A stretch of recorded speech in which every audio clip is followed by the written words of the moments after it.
Okay. Okay, I declare the meeting open to the public. Can I welcome members to the 16th meeting of the Public Accounts Committee? Can I advise members that the committee meeting will be recorded and broadcast through Parliament buildings and online. However, there could be a slight delay in moving between any private and public session. Can I ask members to be patient? Can I advise that those in the public gallery are welcome to use mobile devices as long as they're in airplane mode and that all devices are muted. You can also connect to the Assembly Wi-Fi. The password are in the gallery rules. It is not permitted at any time to take photographs or record the proceedings. Members, any apologies? Boylan. Boylan. Tom Buchanan. Okay, thank you. Draft minutes. Okay, members, the draft minutes is on page 7 for the meeting held on the 20th of June. If members would consider, can I seek agreement? Okay, I'll sign those, thank you.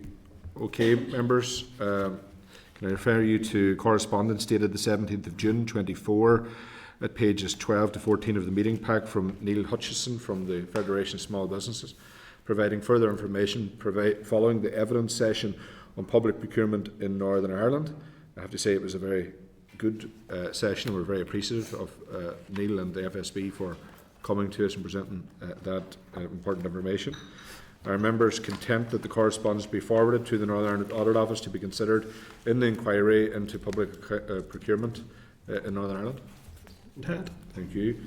Members, can I refer you to pages 15 to 21 of the meeting pack for correspondence dated the 19th of June 2024 from the Permanent Secretary and Accounting Officer of the Department of Education, Mark Brown, providing further information following recent consideration of the memorandum reply on closing the gap. Are members content? Yep.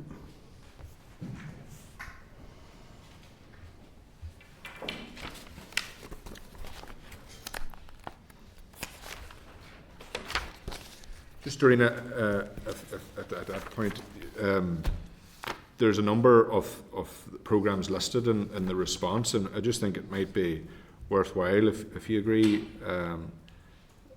as to whether the Audit Office would consider if these are value for money, because in the past I know there's been some concern in relation to some of the programmes. We can follow up on that if the committee would like us to, yeah. Thank you. Members, are you content to note the correspondence? Yes? Yep. Okay, members, just before we move on, under Chair's business, I just want to put on firm and full record our appreciation since the return of the Assembly to Lucia and the team that have done a tremendous job in assisting and helping us since February. We have been through into the deep end. I think things have went fairly smoothly. The relationship with the committee is very, very good, and the outcomes of our inquiry so far have been very, very positive. And a lot of hard work has gone into it. And I just want to say, Lucia, we do appreciate the work that you and Karen and Barbara and Kirsten do to support us, and of course our comms team that are tuned in. And also I want to thank the Audit Office, Dorina and her team, for the tremendous work and assistance that have been provided to us over the last few months. I have said on many occasions, and I'll say it again, the work of the Northern Ireland Audit Office is phenomenal. It plays a very critical role in Northern Ireland in terms of scrutinising the spending of departments in terms of public money and ensuring good value for public money.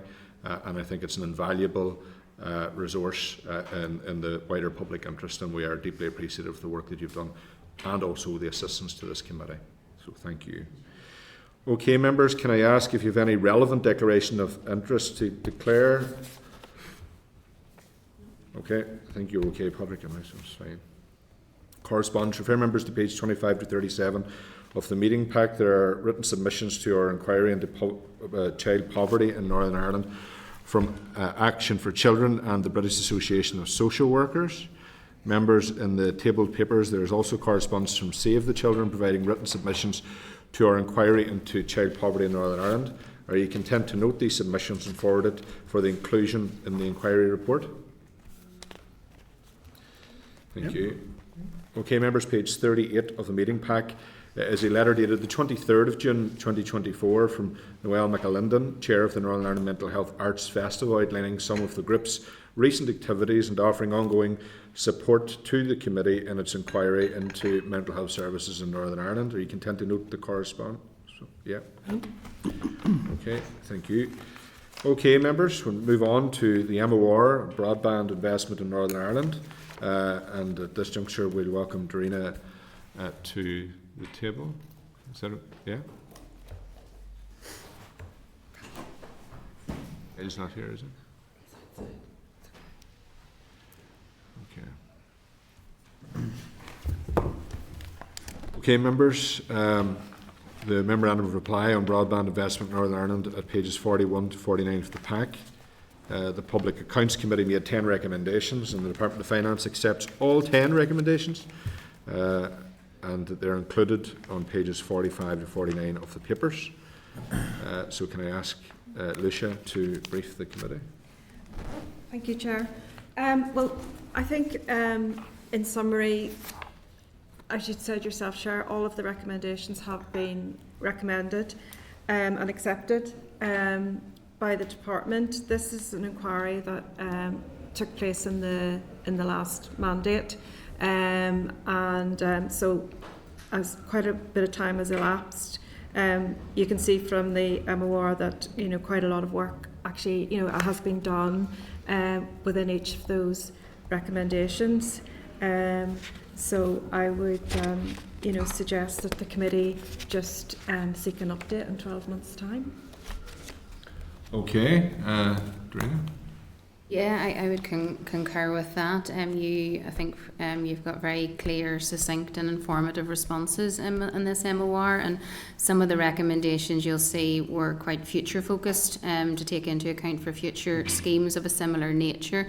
So I suppose it's to provide the committee with an assurance that if we are looking at any schemes of a similar nature, we will take on board the committee's recommendations and look at them through that lens, should they transpire. Yeah, I agree. Hopefully other departments will follow similar response in terms of some of the MORs. So yeah, is members content to agree to the clerk's suggestion to follow up in 12 months? Sure. Yeah, Dan. Can I ask that on recommendation 10 that we follow up sooner? It's saying about clawbacks. 4 million clawbacks have been received up to March 2024, with it due to be completed by the 31st of December 2024. Just potentially write to them December, January time to say, have you got all your clawbacks? Yeah, happy enough. Members happy enough for that? Yep. Okay, thank you. Okay, members, can I seek agreement to refer this MOR to the Department for the Economy? Yep. Okay, thank you.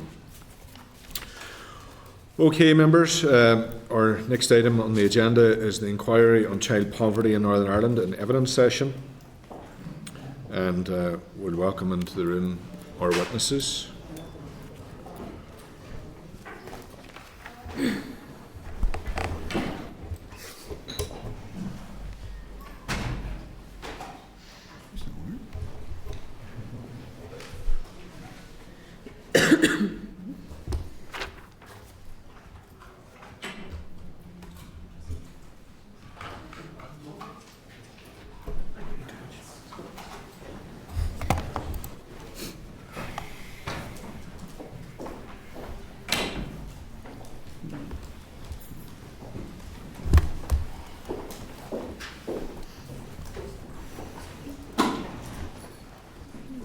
See you.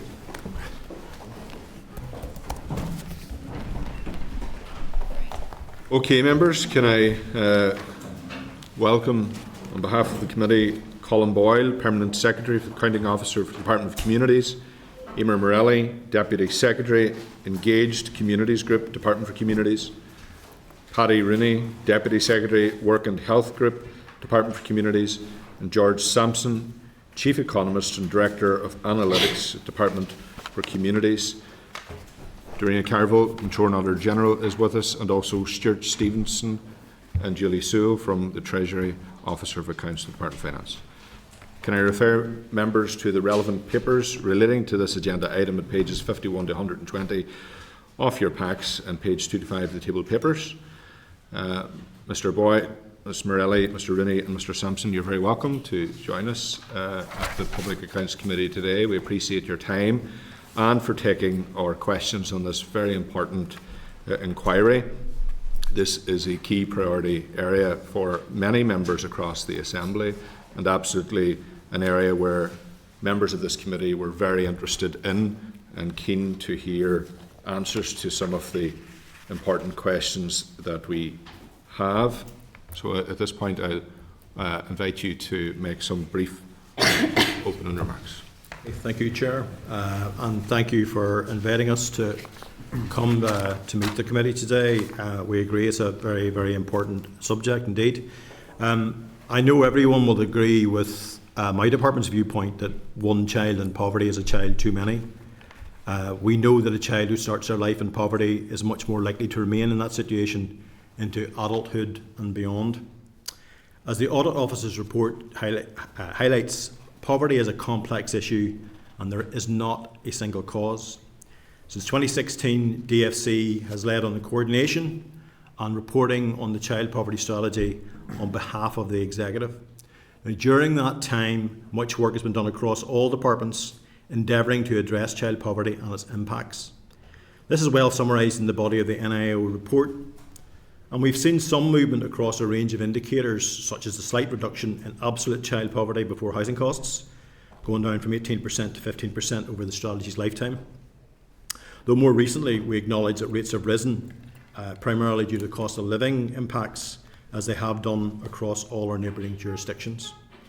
In 2022-23, the proportion of children in relative poverty after housing costs in the UK is estimated to be 30%. It's 26% in Scotland, it's 33% in Wales, it's 25% in Northern Ireland. Despite the delivery challenges noted in the Audit Office's report, we have seen progress across a number of areas. Creation of additional jobs by Invest NI, increased benefit uptake, extended schools activities, social housing build, investment in neighbourhood renewal. But what we haven't seen is the cumulative effect of these activities having the full desired impact.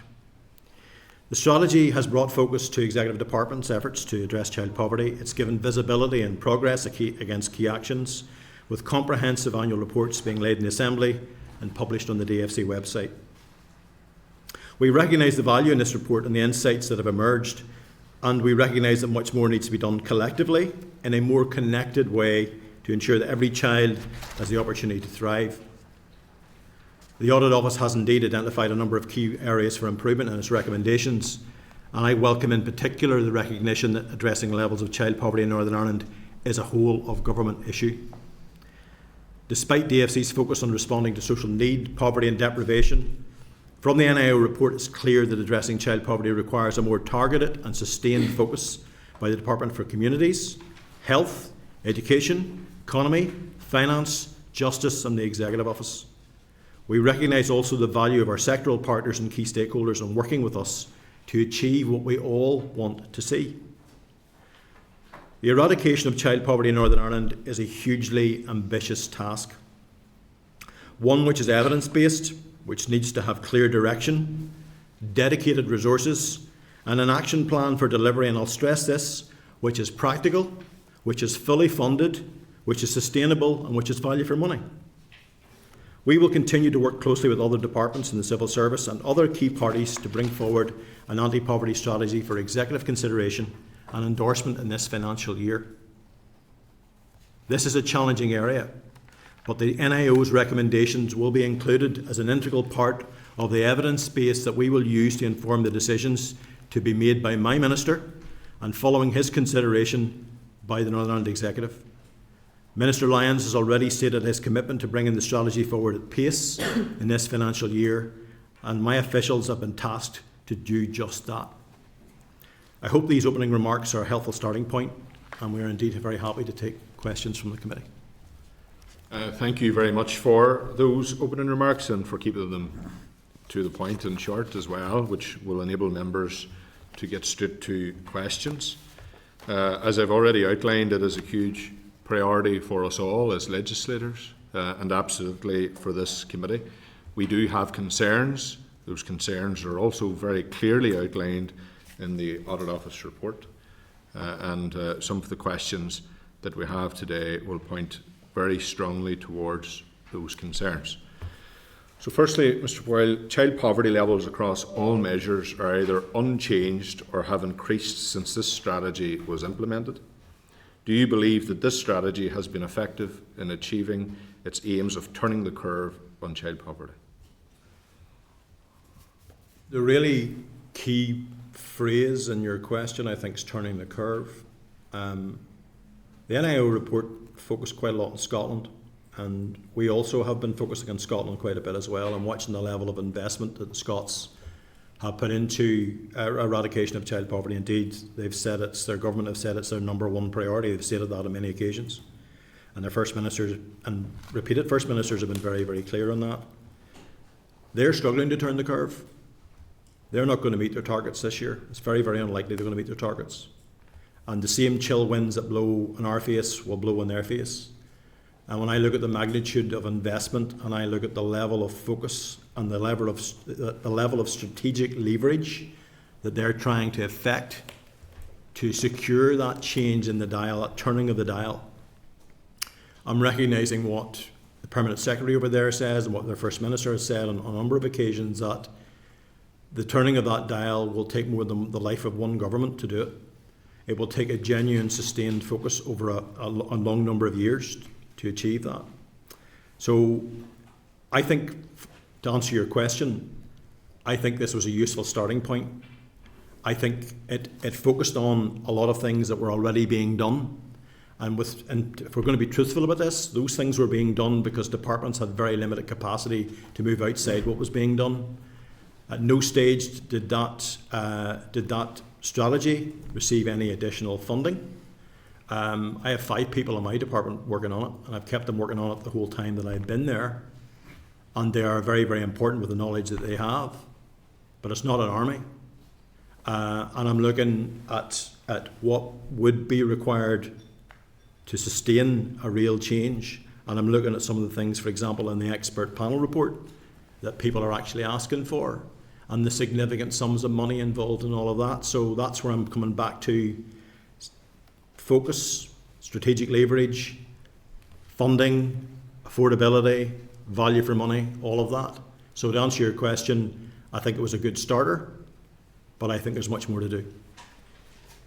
Yeah, well, one of the key parts of that question I would have picked up is that across all measures are either unchanged, or have increased. So what impact is your department have in improving the outcomes of the strategy? Well, I don't think my department's working alone in this. This is an executive strategy. There are multiple departments engaged in it.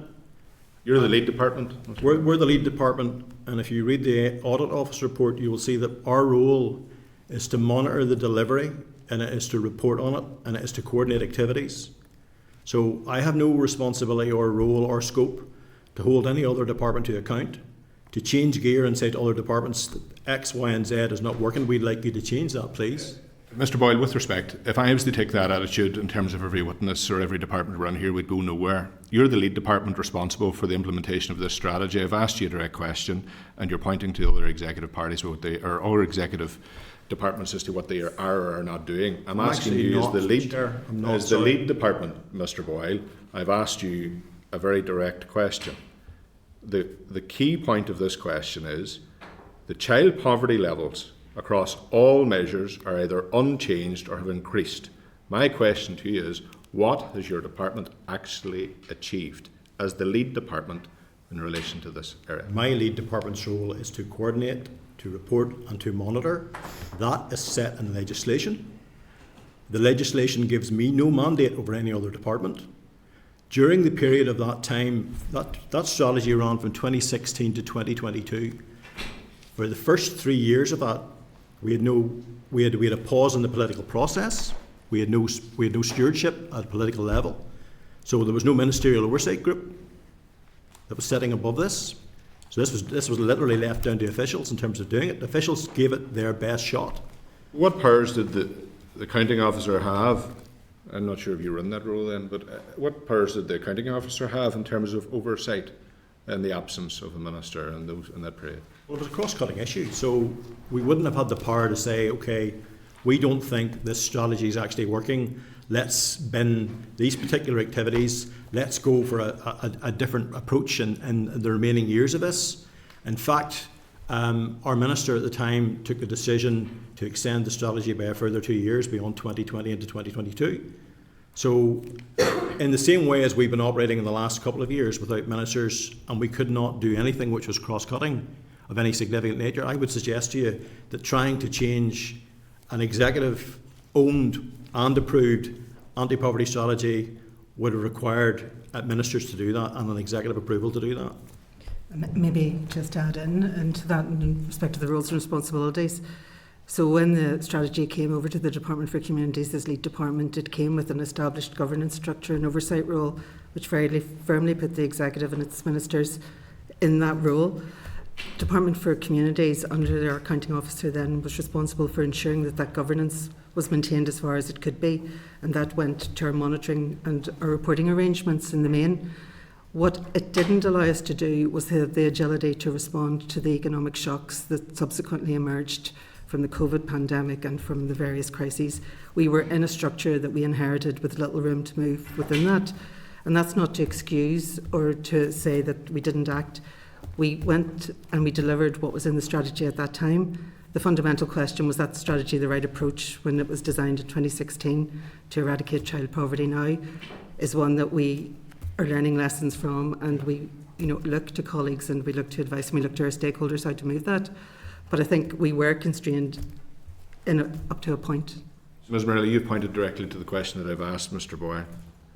Has the strategy been effective at achieving its aim of turning the curve on child poverty? I think you've both answered no. Not yet, it hasn't yet, no. Yeah. But to date? To date it hasn't. Yeah. So how many years later are we down the road? Well, from 2016 to now, so it's, yeah. Do you think that's acceptable? I think it does require a gear change. I think it requires a different approach. But it requires a realistic approach as well. What gear change, what approach, what realistic approach are we talking about? Because if we're 8 years down the road, what are we talking about? Well, in these sort of circumstances, I tend to look at other jurisdictions, and I do. I mean, I've been looking at Southern Ireland, but Scotland tend to be a pretty strong leader. New Zealand also are well out there in terms of driving forward with a much more focused approach. I would say when you look back at the strategy which the executive agreed in 2016, that strategy was very broad. There's a lot of activity in there. You had departments which were leading on particular strands of work. So there were designed in features that I think have led us to where we are. The strategy at the time was born out of a lot of consultation. I think for the most part, from my understanding and reading back on comments at the time, most people were satisfied with where it was. Time has moved on, and it hasn't moved the dial to the extent that we would have liked. But even those jurisdictions where they are doing novel things and they are compressing down into a smaller number of key factors that they want to change to try and turn that dial, they're still finding that an extremely challenging piece to do. So even if we had a set of targets tomorrow morning and we knew what levers we needed to pull to try and strive towards those targets, it could be very challenging in terms of meeting those. I think it's safe to say, Mr. Boyle, you're not filling me with any hope or confidence. In addition to your coordination role across, other departments, did your department have responsibility for delivering any specific aspect of the strategy? Yeah, we were focusing on things like affordable warmth. Welfare reform mitigations actually formed a huge part of what we were doing as well in terms of eradication of poverty as well. Would have been two key elements. Operation of all of the social security system, and in a way discretionary support would have been another piece to make sure that we did everything we could to put money into people's pockets. Also, everything to do with homelessness prevention would have been a key element in that as well. So there's a wide range of what we do that would have impacted in terms of the strategy. But in terms of mindset, if I'm honest, I think we wanted to do everything we could to try and make sure that the strategy actually delivered. And if you actually dig into the NIO report, you'll see lots and lots of small activities as well as a lot of bigger ones as well. You want to come in on that at all, Eamon? Just before you do, thank you, Mr. Wiley. Just before you do, what was achieved by those programmes that you've outlined? Was targets set? Were the targets achieved by the department in relation to those? Yeah, well, in terms of social housing bill, for example, the targets were set until the end of the strategy. Yes, we've hit them different times now in terms of the tight constraints in the budget. But even within that, we were building 2,000 new starts each year.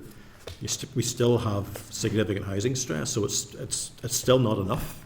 But in terms of how that impacts on children, I know the strategy that the housing executive employ in terms of trying to prevent homelessness. They were well funded by the department, and their strategy was to put the child first, in which they've done very, very successfully. And maybe just to add, the reporting against the targets and the child strategy was laid in the Assembly. It was brought and collated and reported on annually. The strategy itself, the targets in it were met, but on reflection and with review, were they the right targets to address the impacts? And obviously with the figures that we have in front of us now, Why is it taking 8 years? Why is it taking 8 years to decide whether or not they're the right targets? So I think that's a really key point, because going forward now, the child poverty strategy is being taken into the wider anti-poverty strategy, where we're looking at the wider social and economic space that child poverty sits in. It's not a single one alone item. It's part of a wider ecosystem where we need to tackle the root causes of poverty in the communities and across the population. And the child itself will be focused in that. Well, if the track record since 2016 is anything to go by, I don't have any great confidence, to be honest. While the child poverty strategy was extended from 2020, it was allowed to lapse in 22. Given the continued evidence of need for more, for one of the most vulnerable groups in society, why was the strategy not further extended in 2022? The focus was really been applied in terms of moving ahead. We discussed that with our minister at that stage in terms of moving it into the anti-poverty space.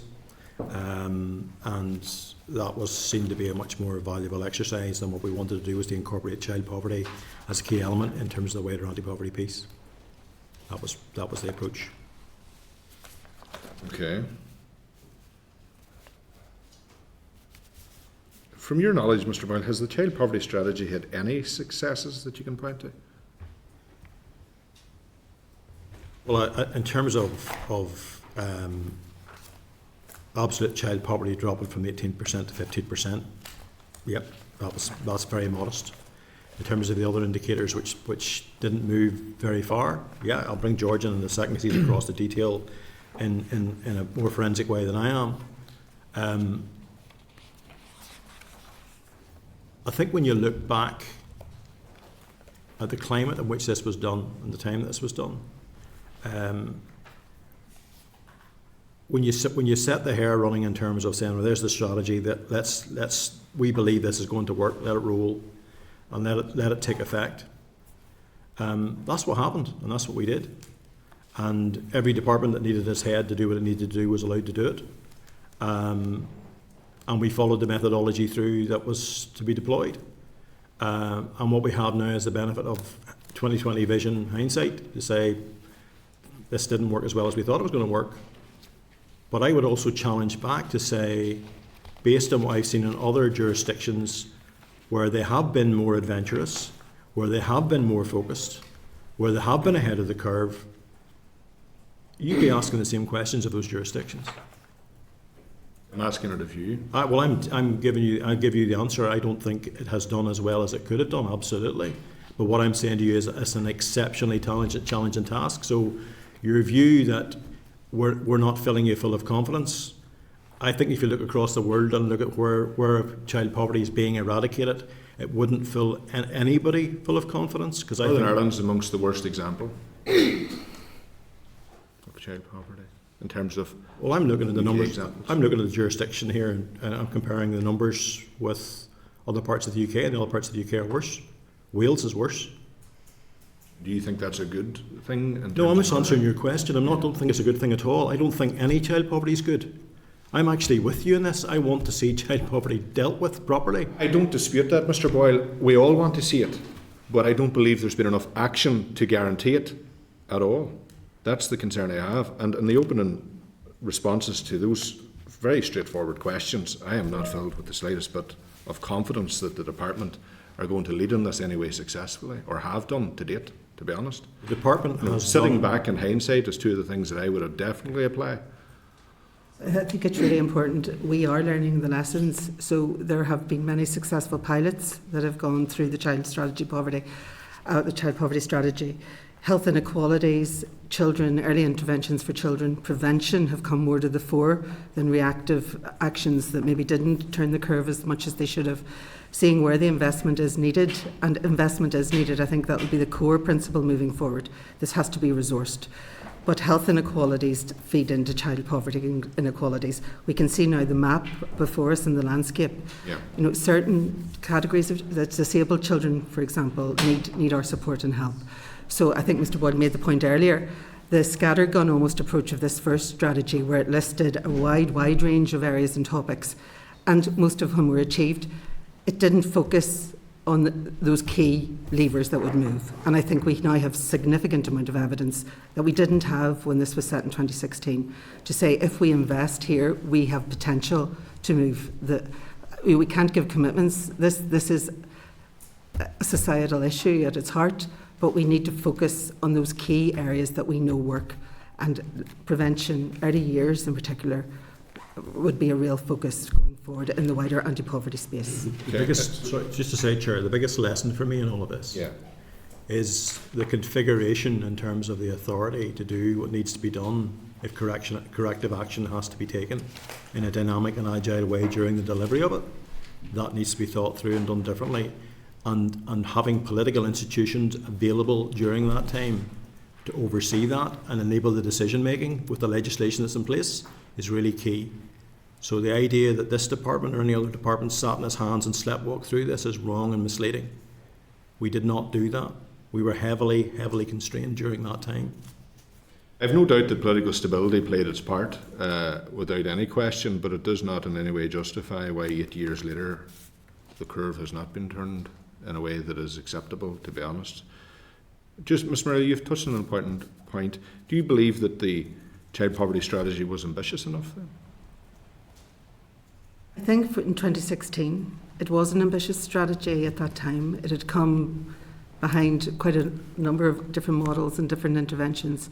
And in 2016, it was the first time that the executive took full ownership and all the departments had roles to play. Whether that model was fit for purpose and have we other lessons, can we learn from that? Now we absolutely can. Yeah. But at the time, both in its approach and its content, it had a level of ambition. Might be too wide in its ambition. So that's the point I'm making, that we may need to target down. Okay. And there needed to be extra capacity to allow departments to do what they needed to do. You can't put a strategy on the ground and say, let's make this work. Let's change the dial of something as big as child poverty, but let's do it within existing budgets. And by the way, let's cut those existing budgets as we go. So you're going to get what you've always got. So my plea here to PAC is, you want to make recommendations around this and you will do that. We cannot do this. We cannot do an anti-poverty strategy without the funding available to do it. It's just not possible. And we're kidding ourselves if we think so. So to say, let's look back at the last 8 years, my knowledge of the last 8 years has been Brexit, COVID, standing up services out of nothing, not having enough money, cut after cut after cut after cut. That's been my experience of that time, and my colleagues have done that as well against a backdrop of no political institution. So that leaves it very, very difficult to deliver this. This is not down to departments on their own. There's a whole system of government here that has to deliver this. And even where you've got somewhere like Scotland with the stability and the form of government they've got, they're still not turning that dial. So I'm really pushing hard on the realism around this, because this is really dear to us. we deal with poverty every single day of the week, all of us. We don't shy back from it, and we're honest about it, and we're transparent about it. So we have no problem sitting here in front of you, taking responsibility what we're responsible for. But we would like that to be understood properly, and not to say, okay, let's apportion blame here, because this is shared right across the piece. And to take Emer's point, nobody knew back in 2016. I think 2016 looked pretty adventurous at the time. I think there's been a lot of experience gained along the way. And I think if you had some of the Scots sitting in the room here, it'd be very interesting to hear officials' perspective on the journey they're travelling along as well. Yeah, thank you, Ms. Merlin, Mr. Boyle. Padraig Delargy is on the link. Padraig. Thank you. I'm just checking you can hear me okay before I start. Yes, perfect, yeah. Yeah, okay. Look, thanks for your answers so far. And I suppose for me, there are two issues really which I want to touch on. One is on the focus on turning the curve, and then the other is on cross-departmental working. So we've mentioned a couple of times around turning the curve, and that's been kind of a theme in what we're looking at. And I suppose it's just to probe that a wee bit. And I totally appreciate what you've mentioned around 2016 and the change in dynamic. And I think that is something that's important, the learning in there in terms of being agile and being able to adapt these things. I totally agree with you on that point. But in terms of turning the curve, we're looking really here at reducing child poverty. And obviously that's what we have to do. But I mean, in terms of ambition, are we, maybe it's just a technical term that's used. I'm wondering why we're not using the term eradicating child poverty and why we're talking about reducing child poverty. That now there might be a technical kind of nuance on that, and correct me if I've picked you up wrong on that, but I'm just kind of concerned that that's our target and that's our ambition, that we're aiming to reduce rather than to eradicate.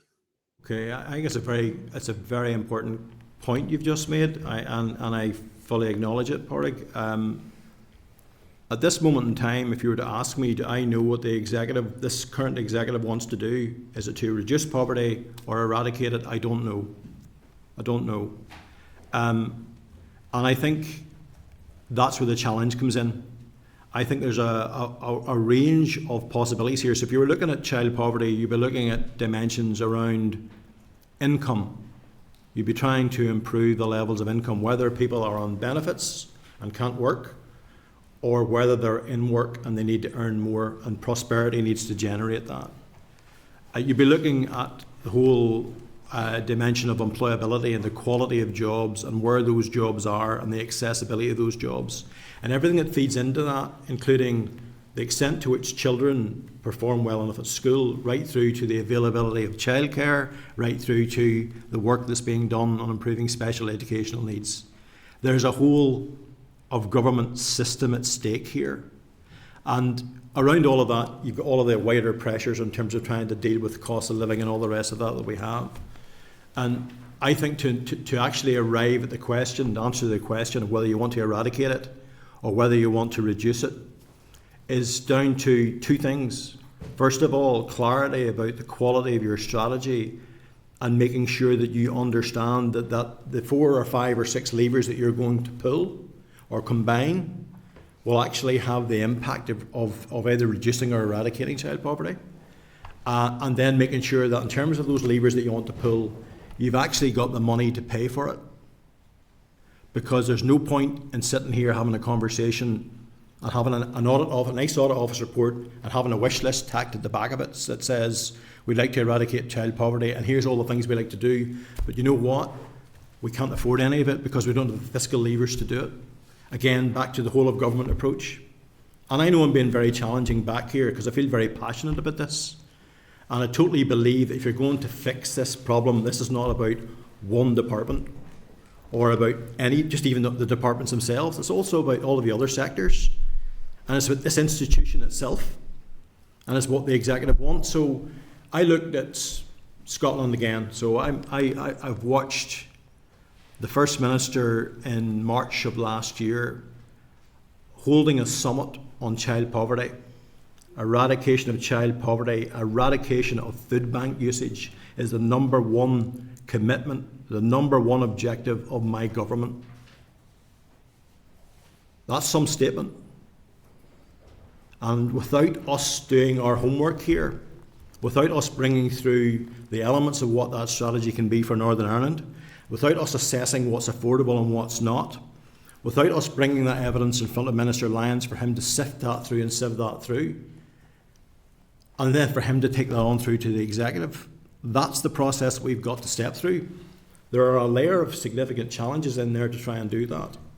And that is the only way we can answer that question. So if you're asking me right now, I don't know.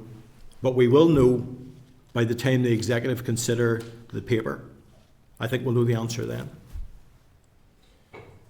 Padraig, can I just touch on? I only have one more question here, Daniel, just on this. So, I mean, my second question really is around the cross-departmental working. So, can I say firstly, I agree with you on the one department thing. I worked as a primary school teacher before I took on this role, and I worked in one of the most deprived areas in Derry. And for me, poverty, yes, could it be seen in education, in educational outcomes? Yes, of course it could. But it could also be seen in health outcomes.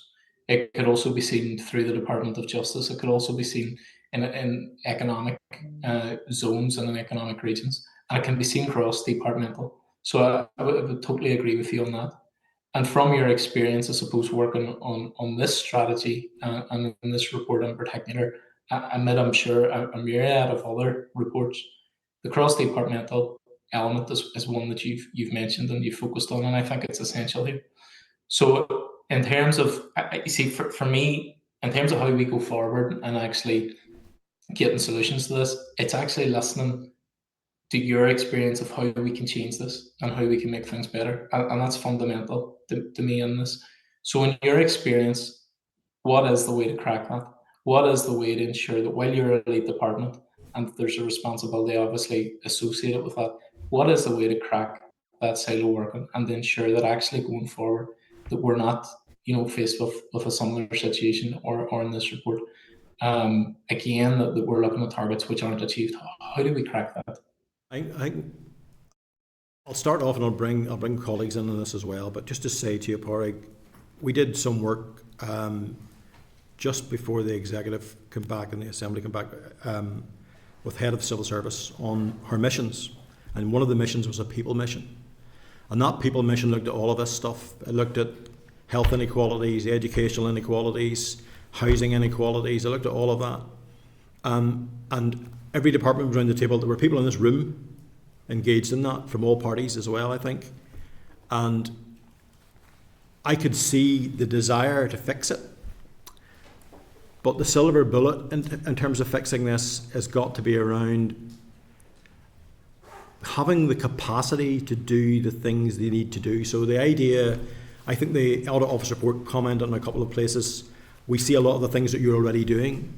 And the reason you see a lot of the things that we're already doing is some of them work very well, but some of the newer things, A, you need the capacity of having the additional people to do them, and B, you need the extra money for some of them as well.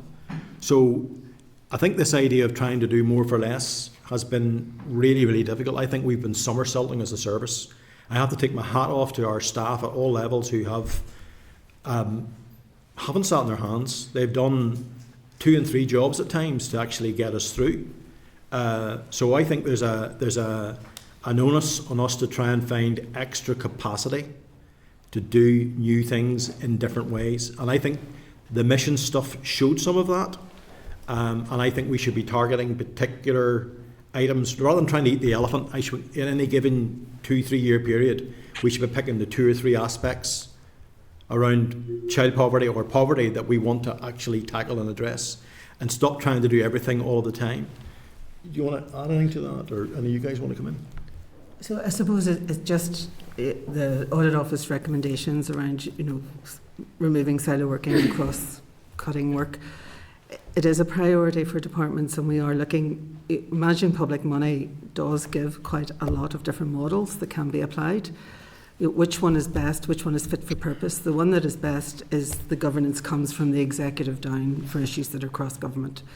And that is the model that was employed for the strategy. But in employing that model, we just need to make sure everyone that's involved understands very, very clearly what their roles and responsibilities are. it's actually not overly complicated. It's set out quite clearly for us in guidance. CNAG itself and our other reports around, innovation and risk in the public sector shows there are models there that work. There is good work happening both within government and with our partners, especially in the wider third sector, in the voluntary and community sector. So while it is a long period of time, the evidence base that we have, the lessons that we have learned, allow us now to very, very quickly look at a model that potentially will turn the curve. And I keep saying potentially turn the curve, because all we can do is what is best practice now, and what can we learn from, and what can we take forward. And at each stage, we need to step back and review.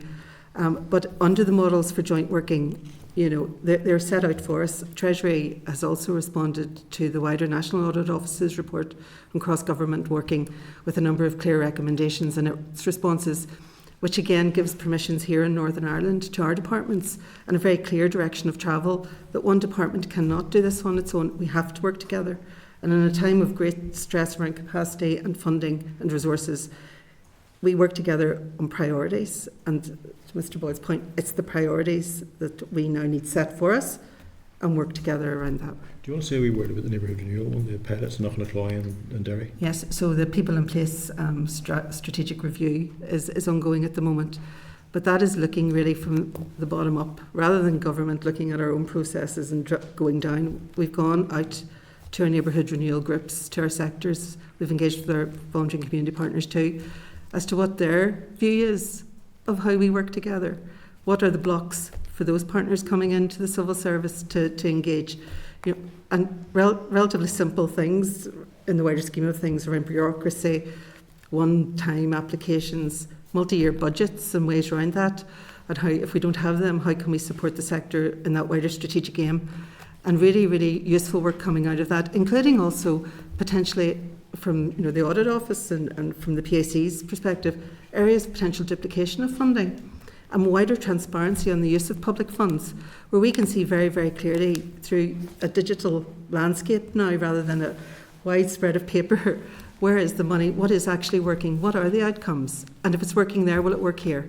And is there a rural model needed that's different from an urban model? And all of those key elements are being tested through that pilot as well, which will link into this wider piece of work.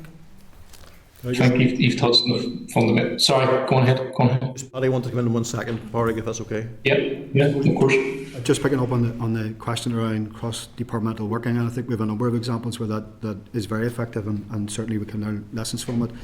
In the employability space, I think there's a realisation and understanding right across all departments of the benefits of increasing income for families and for children. So if I took two examples from my side of the house in terms of Job Start for 18 to 24-year-olds, we have specialist programmes within that programme, which is bringing health, justice, education, economy together about helping and supporting young people into work, whether they be young people with disabilities, with health conditions, returning citizens, care leavers, and a very dedicated and passionate approach to ensuring that we give those opportunities to all of those young people.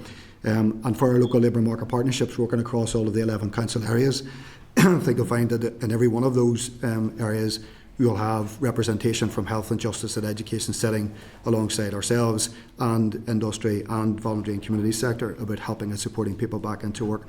So there are many examples where cross-departmental working is effective and not working in silos. Well, I mean, I totally agree with you on all the points that you've made, because I think for me, fundamentally, the best way to actually reduce poverty is by breaking the cycle of poverty. And that's through employment and it's through education, as well as a myriad of other factors. But one of the things, Emer, that you touched on, I thought was pivotal, and this is a multi-year budget. Because in terms of us looking at how we tackle poverty and how we actually eradicate poverty, ad hoc funding doesn't cut it. In-year funding doesn't cut it. It's looking at sustainability, and it's looking at this over a longer period of time, and actually how we can plan ahead and reduce it. So, I mean, in terms of what you've said, and certainly, I would certainly stand over from a constituency perspective, the absolute, I suppose, the imperative evidence for the community and voluntary sector in everything that's done locally as well. So look, I mean, you've answered a lot of the questions that I had. I had a few others, but you've touched on those points as well. So really appreciate your answers. Thank you. Thank you, Padraig. Before I move to John Stewart, Mr. Boyle, I want to pick up on something that you had said. Obviously, the executive, the assembly, has been back since February, which is 5 months later. I find it quite alarming that, as a permanent secretary, as an accounting officer for a department, that you're not conscious of which direction the executive is going in terms of whether they want to eradicate or reduce poverty. And my question really for you is that because the strategy has not yet been brought before the executive, the new one, or that there's no programme for government to outline the direction of travel? I have a good feel for what will be in the programme for government. That's not an issue for me at all. I think what's more the issue, whenever NIO contacted us about doing the review of the child poverty strategy, the last thing I wanted to do was put in front of my minister, and we had a draft anti-poverty strategy sitting, which Minister Hargey saw before the political institutions dropped. The last thing I wanted to do was give him a strategy which might change. So just to go back to what I said in my opening statement, I want to make sure that whatever comes through from NIO is going to form an integral part of what I'm recommending to him. I think there's some good stuff in there. So I want to make sure he's getting best in class here in terms of what's going to work. That's really what I'm trying to do. No point in me asking him to look at it and then say, well, actually, we might change that in 4 or 5 months, so I'm not going to waste his time. But he does want us to move really fast, and we are moving fast, and we will move fast. I'll give you that commitment. I have no doubt you're giving me the commitment. My definition and your definition of fast definitely differ, I would say, Mr. Boyle. Just in relation to another point you'd raised about resources, you've made valid points about funding. I've heard them from multiple accounting officers for various departments, and I understand the challenges in terms of funding, and indeed the hurdles on the timescale from 2016 to now. But you've also mentioned in terms of about resources, challenges with resources. Is an issue with resources made worse by the challenges faced by your department in recruitment and retention of staff? No, the challenges are effectively an issue of budget. So, we know the number of staff that we would like to have. We know the number of staff that we can afford to have. There's about 690 actually posts that we would love to fill, but we can't fill, and they won't be filled. So many of those posts are relevant to the work around this strategy from 2016 to now, and ultimately going forward. Well, if you were asking me, would I like a few more of them deployed to work on child poverty, anti-poverty? Yes, I would. Absolutely, I would. We've got 5 at the minute dedicated on this, and we've kept them dedicated on that the whole way through. So they have continued to review what's going on, look at evidence base and all the research that's going on. We put additional research into play as well. But yeah, I would need more people. I haven't actually totally quantified it. So if I give a figure right now, I might want to revisit it in a couple of weeks' time. Not that it'll make any difference, because I'm not going to get them anyway. So is it safe to say then that the number of vacant posts or unfilled posts in your department are hindering any potential to progress, or in previous times progress, the strategy to where it should be? They're requiring me to make decisions about where I deploy my resource across my organisation. Prioritise, you mean? Prioritise, yeah. So,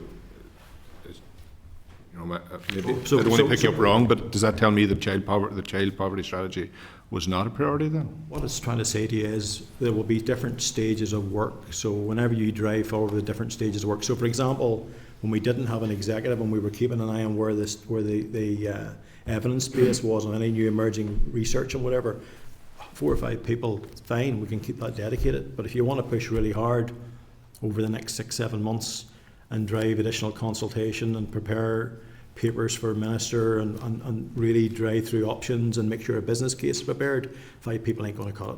But that's within your gift, Mr. Boyle, as the accounting officer. Within the limitations that I have, within very compressed and tight limitations. Yes, but you've also, sorry, Mr. Morelli, just a brief moment. You'd said at the opening questions that this was a key priority for your department, but I'm not seeing how it's a key priority for your department if you're not even ensuring that the resources are there to carry forward the work that is expected.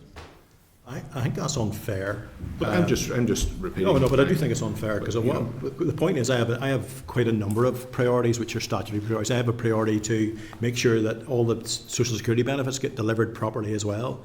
I've got a priority to make sure that people come from tax credits over to universal credit lands properly. I've got a priority to make sure fraud and error is dealt with properly. I can go on and on. Is everything a priority, Mr. Boyle? No, there are a number. Mr. Boyle, with respect, I'm asking you a direct question. This is an important, fundamental issue. This is in relation to children, right? This is in relation to child poverty. You've said that it is a priority. Where in your priority list is it? Very high on my priority list. It's on my. It's Where? one of the key- Everything. You've just listed a number of things. It's in my business plan for this year, and I will make sure it gets resourced so that we will deliver on time. I've recently assumed responsibility for the anti-poverty strategy and the social inclusion strategies. And in my role, I've assessed the resources needed for the strategy development, which are the key people I have around me. The key issue around resource allocation will be coming in the prioritisation of the action plan, which is actually the fundamental driver of the strategic aims. And in looking at that action plan, well, that's where we need the additional resources, and it'll be across government that will need those resources. But in terms of the strategy development, and to reflect colleagues that have been through the journey, we have also been greatly benefited in that development by our co-design teams and our expert advisory panels and all the information that we have collated in working towards anti-poverty strategy. But from a department in terms of strategy development, we have, in line with the normal resources required to develop the strategy. The action plan is where we will need to focus. Okay, thank you, Ms. Morelli. John Stewart, MLA. Thank you, Chair. Thanks very much for coming along today and for the answers so far. I think there's few more important issues that we will deal with, and I think by the passion in the room today, it's evident that we're all on the same page. But it is a hugely emotional topic. We talked, and Padraig talked briefly about silo mentality and cross-departmental working. I know you outlined some of the areas. I mean, there is still the fundamental belief that it's not working well enough, and the cross-cutting nature of delivering the child poverty strategy, it is integral to this. Do you believe there's a fundamental problem with cross-departmental working, and how do we compare the likes of Scotland, for example, who seem to be much more advanced in this? The Scottish make-up's different, just in terms of how they actually collaborate and how their departments are set up. So each department here is set up as a single legal entity. And I think you're always working in a situation whereby, every department works to where the minister wants to go, and I think that would be a key piece in that. I don't detect any territoriality from permanent secretaries or from deputy secretaries across the piece in terms of the people who lead on this. I detect a desire to actually achieve the right outcomes, and I think there are things in the models of how we do this that we could apply, and I'll bring you in on that in a second, that could make a difference to this and make it easier for us, even just in terms of having shared budgets around certain things, which would help. So I think there are practical things that could change, but for me there's not a cultural. You'd said to me maybe 5-10 years ago, would things be more deeply wedded to that? I've seen a difference, and I've seen a really good collegiate way of working, and the example Paddy gave I thought was a very good one.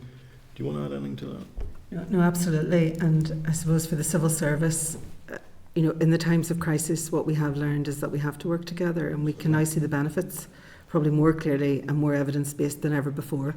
And I think particularly during the period of COVID, when we worked both with ourselves more closely, but also with our community and voluntary sector partners and our local government partners, we saw that there was ways to work together that were relatively straightforward. And I think there is an education piece for the departments, where it does work well, let's talk to each other and share that information.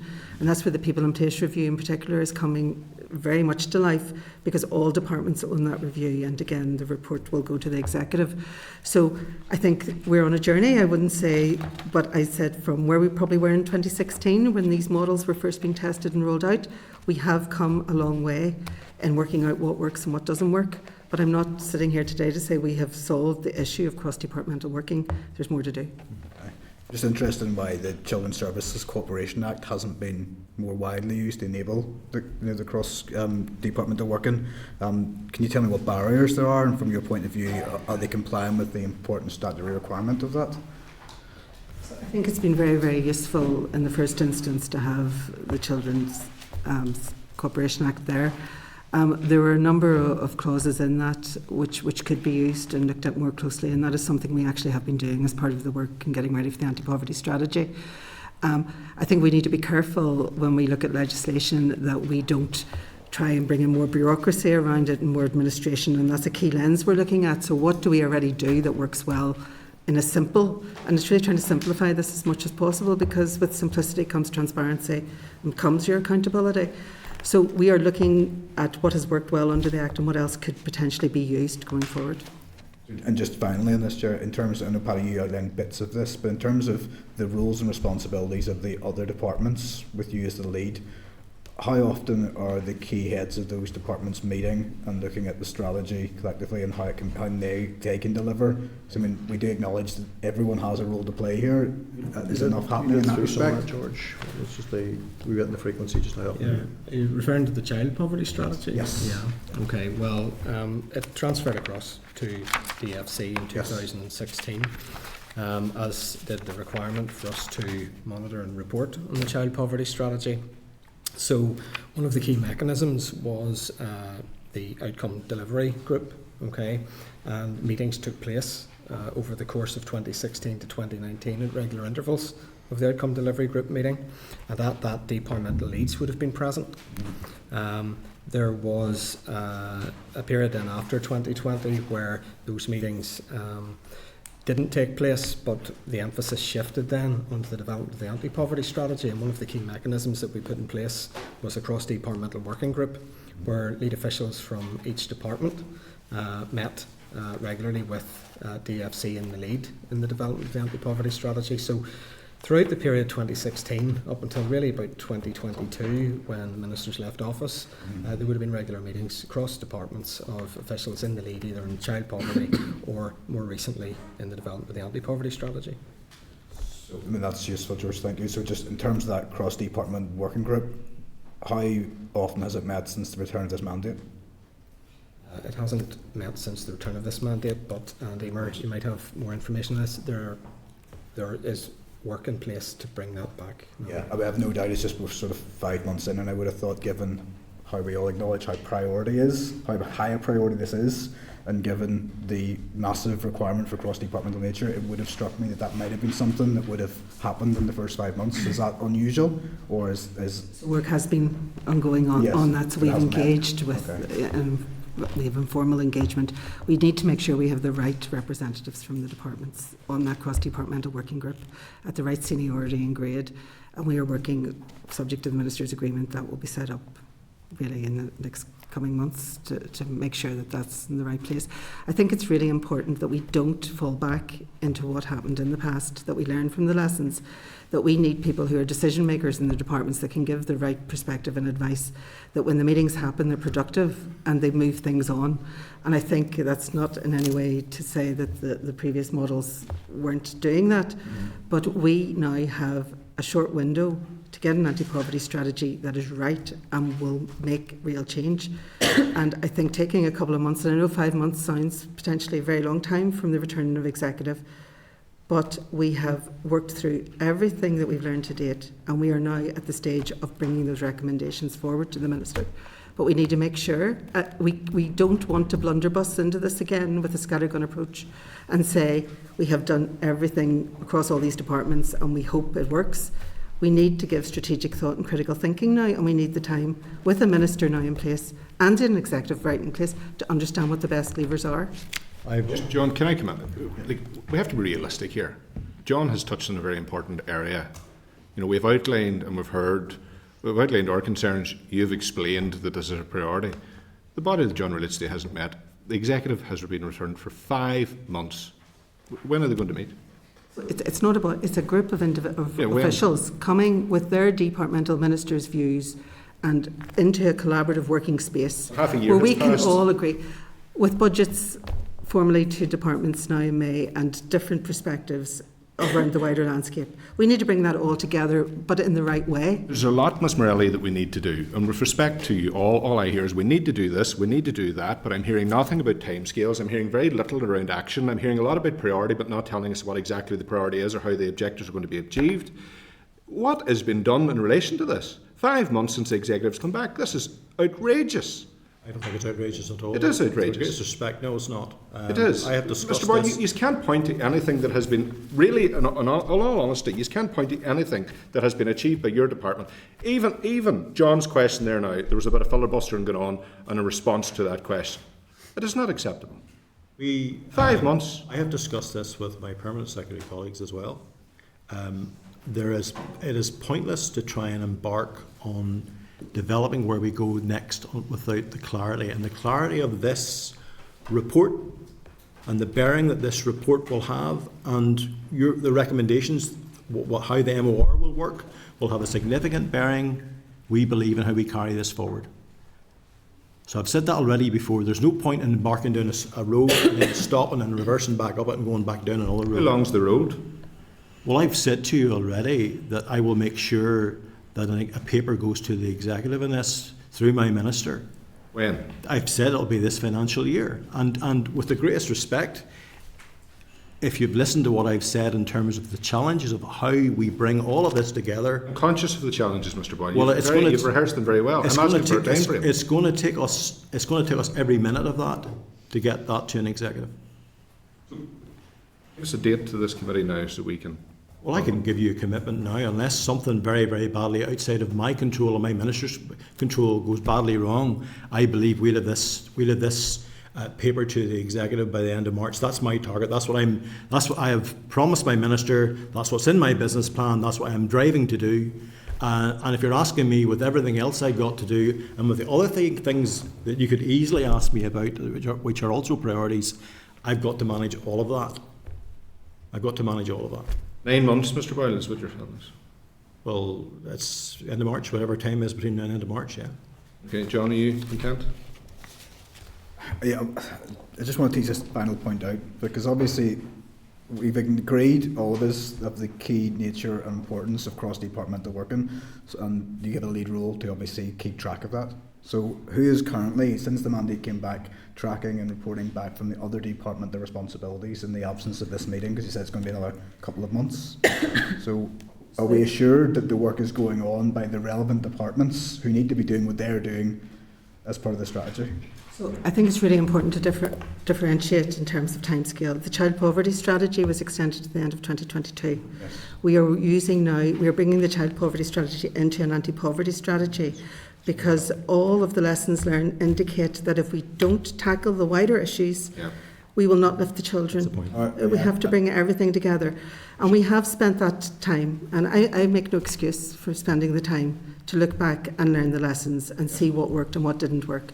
And we will now convene in that wider anti-poverty group. So no longer a child poverty cross-departmental group, an anti-poverty group, to get the right officials with the right grade and the right seniority that can make decisions and give the right advice in that collaborative space. It will all be subject to their own minister's discretion and control, but we will give the best collective advice we can as that group of officials in respect of anti-poverty. And we are working very closely with departments on that.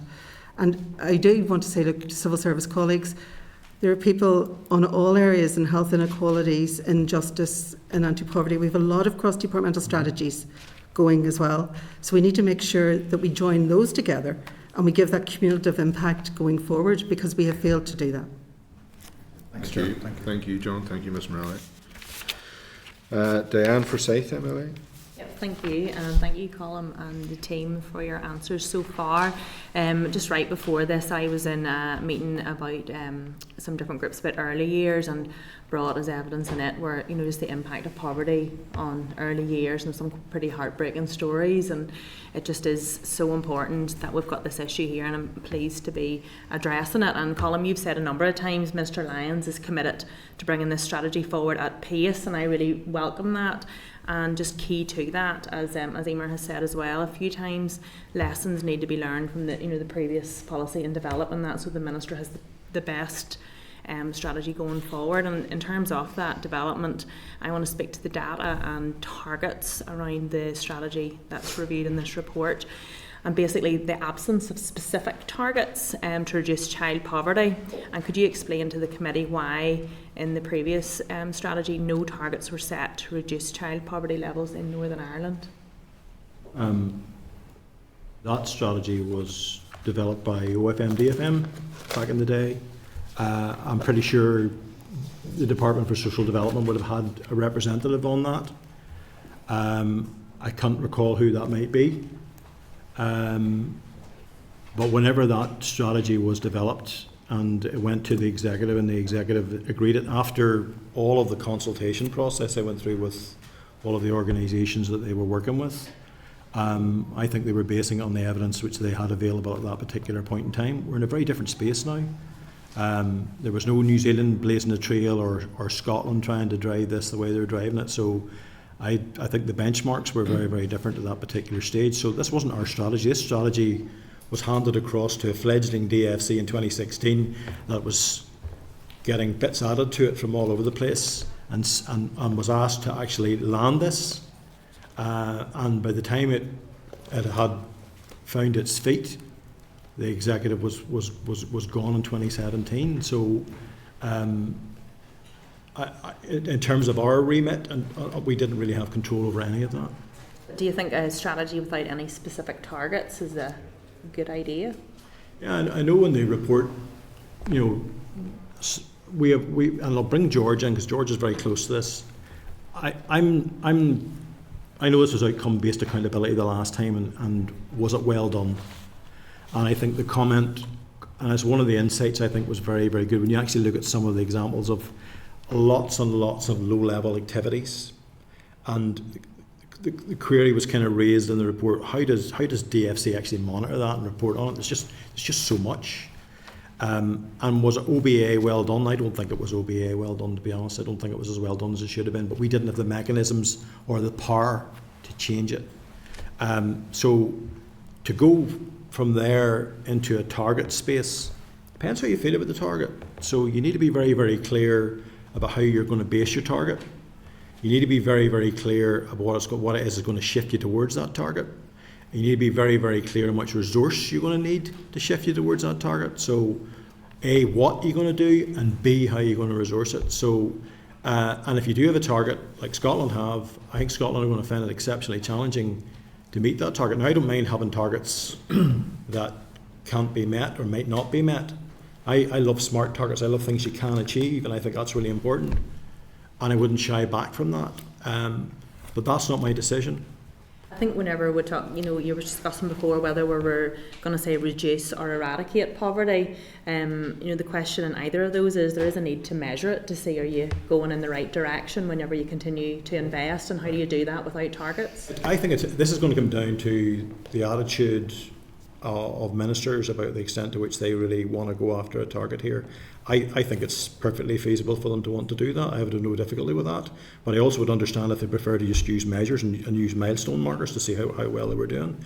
You want to come in on that? Yeah. I mean, the issue of setting targets in relation to child poverty, targets would be based on the official poverty measure, okay, which at the moment there's a number of them. There's relative poverty, there's absolute poverty, both in respect of children before and after housing costs, and we report on all of that through the Poverty and Income Inequality report that my team publish.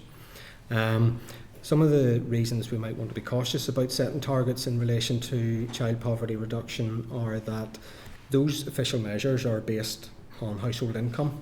Okay, so a child is defined as living in absolute poverty if the household income in the household that they live in is below 60% of the UK median in 2010-11, uplifted for inflation. They're said to be in relative poverty if the household they live in has a household income of less than 60% of the UK median in the year in question. Okay, so they're income-based measures. If we set targets for the reduction of an income-based official poverty metric, what it may do, it has the potential to do, is to focus activity and intervention on those closest to the poverty line, those households closest to the poverty line, the quick wins. And it may inadvertently lead potentially to those deepest in poverty being left behind, which is not something we would want to see. Both just the Audit Office report and the witnesses last night strongly advocate the need with a strategy with targets, and I appreciate what you're saying, but they're the official measures of poverty. Why can we not have a strategy with other targets that you can set to measure things around poverty rather than just the statutory measures which you've outlined? There is work ongoing actually with DWP to develop a new poverty metric. It's called the Below Average Resources Poverty Metric. My team is involved in several working groups in that respect. That measure, with a fair wind, could potentially be introduced in 2026. If there's issues in respect of the questions that need to be asked through the Family Resources Survey, which is the main survey that we collect poverty data from, it could be a year or two later. But that below average resources measure won't focus just on income. It'll be more holistic, and it will capture information on outgoings as well that households have to make. So, there is the potential that we could have a more holistic, more appropriate poverty metric introduced quite soon that may, I suppose, mitigate the risk that if we use an income-based metric, that it focused activity on those closest to the poverty line, or simply on income-raising measures and interventions at the cost, potentially, of measures that reduce the cost base to households. So there is work ongoing, and hopefully will lead to a better poverty metric that we can use. We'd want to tease that answer out pretty quickly in terms of what we would be recommending to our minister. So we're still a few things we want to evaluate, but we'll get that done quickly. Well, absolutely. And in part 3 of the Audit Office report, there's commentary from the department added that targets can provide perverse incentives or unintended consequences. What would be the perverse incentives and unintended consequences that you were concerned about by setting targets in their strategy? It's really what I was saying there in relation to the inadvertent attention that would be focused on raising incomes, potentially at the expense of lowering the cost base to households in poverty, and the potential that focus might be on those closest to the poverty line rather than households that are deep in poverty, so that targets could be met more easily, essentially. Okay, and we've had other reports come here to PAC, and it feels a bit like you're measuring throughput rather than outcomes based. Is there any plans ongoing in the department to look at targets of the new strategy in terms of outcome based effectiveness, how it actually touches children's lives? I think this will be really important when we look again at what key indicators we're looking at, and I think that was the original intention behind the child poverty strategy when we got it in 2016, that it was under the outcomes framework.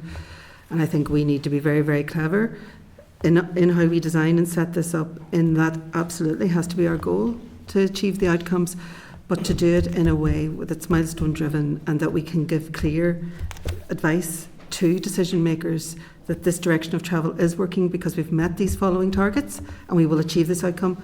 Or if it's not working, we need to prioritise. We need to have that agility within our framework to say we will now move to a different model or a different way of working. And I think, and I don't want to go back through the history of this, but I think that inability to flex and prioritise different actions over the rest has impeded the outcome delivery that we want. So I think that's where the collective view and the understanding of everyone working in this space, not just our department, needs to be brought together, and we need to get that collective insight. We have an open mind in this as to how we tackle it. Yeah. Well, that's good to hear. And just looking at the final question for me, looking at the annual reports on the child poverty strategy, you set out how many programmes were delivered, how many children took part, but just again, how are you measuring the effectiveness of these actions and their very genuine impact on children in poverty? You can come in and say, I don't think we've done that well enough. I'd acknowledge that I don't think we've done that well enough. I think we could have been better with this. I think we could have been better at getting at the cumulative impact of it all. And I don't think we've caught that just right. So, and that for me is one of the biggest lessons that I'm seeing, just in terms of reading back on the audit report and watching some of the things that we've done. We have a different take on that from a more purist perspective. But from my angle, I'd want to address that. Yeah. But I think we're also, we're looking to the delivering social change programmes as well, which were very specifically targeted on early years intervention in particular, after school provision for children, the wider support from the child's journey. And I think we can see those interventions that did improve outcomes. And I think that's where we now need, in our advice to ministers, really to say this is the potential to shift the curve. Thank you. Thanks, Chair. Thank you, Diane. John, Stuart, yeah. Yeah, Chair, and thanks for that. Just to follow on from Diane's point, and it's in terms of the impact of the actions of the child poverty strategy, I think what I took from that was that you weren't overly content with how the data had been analysed and reported back in terms of the outputs of that. Is that what you said? I think what I'm saying is, I think there is too much noise in there Okay. in terms of a lot of activity and not Yeah. enough in terms of levered outcome. Okay. So In terms of that, how do you propose or get to a point where you can concentrate that data down to impact positively the future strategies in order to tackle this? Because that data is essential. Well, I think the audit office report is very clear. I think we need to cluster in, and we need to come in a set of clusters of key things that are going to make a difference in moving that dial. Yeah. We can't keep reporting on absolutely everything that's going on. We need to actually look at it through a different lens. And also we need to let every minister look at it through their own lens as well. So I think there's an issue there's got to be something in this for example, the health minister to see it from the way they need to see it, Yeah. and the education minister from the way they need to see it. But also we need to see it in the round for the child as well. So I think there's a two-way approach that we have to try and get with this as well. So it's quite difficult to do that. The report highlights time lags and deficits in the data collected, and witnesses last week spoke of the limitations in the survey data. What is your department doing to improve the timeliness and quality of the poverty data? You've asked a really difficult one there, because we have very, very limited power in terms of dealing with. So I'll let George take that one, because it's literally FRS is the main thing. So we collect our poverty data through a survey called the Family Resources Survey. Okay, it's what's called a continuous household survey. So it runs throughout the course of the year, up to the end of March in any given year. Okay, so at the end of March, the results of that survey, all the information that's collected, and this is based on door-to-door household surveys that last a few hours, so very, very detailed in terms of the data they gather from different households. At the end of March, it's sent across to DWP, who oversee the Family Resources Survey across the entirety of the UK. Once it arrives with them at the end of March, they have to go through a process of validating the data. They need to equalise the income. They need to look at quality assurance issues. That takes time to get that right, because these are official statistics publications. So they send the data back to us around February the following year. So if you take the end of March 2023 as a point that we send the data across, they send it back in February 2024. My team then spend the next month taking all of that information and working at pace to put that into the form of the Poverty and Income Inequality Report. And this year it was published at the end of March. So in terms of using the Family Resources Survey and making sure that what data is published is statistically robust and has been subject to proper quality assurance, it really is not possible to do that in a shorter time frame. Now, you might have heard reference to use of administrative data. By that, most people refer to information that's gathered through HMRC, through tax returns.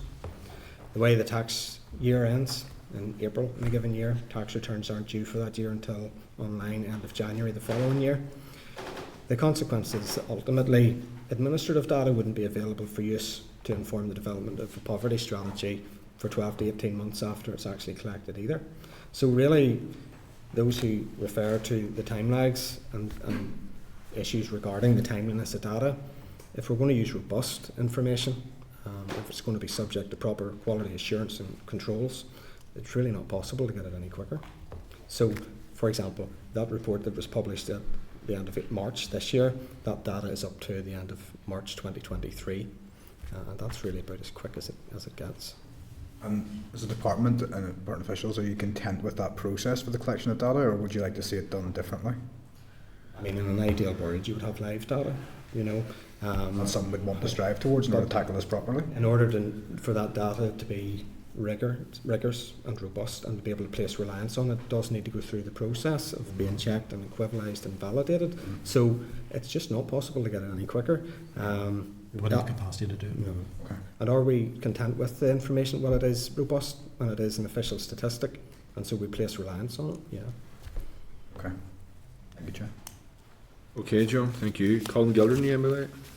Good Chair, and just to make it clear that I am also Chair of the Communities Committee in relation, and I do want to bring you back to, you had previously at the Communities told me in response to one of my first questions around the anti-poverty strategy that you expected it was months away at that point in time.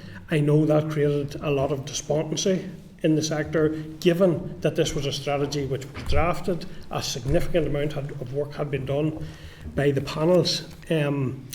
And what I'm afraid now is that this session today actually will lead to further despair in terms of the time frame of that.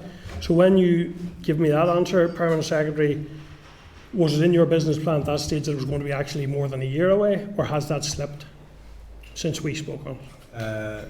No, we've had to eyeball all of the timelines we had right across everything we're doing in the department based on the availability of resource that we actually have. So there's been a bit of a slip probably in a number of things, but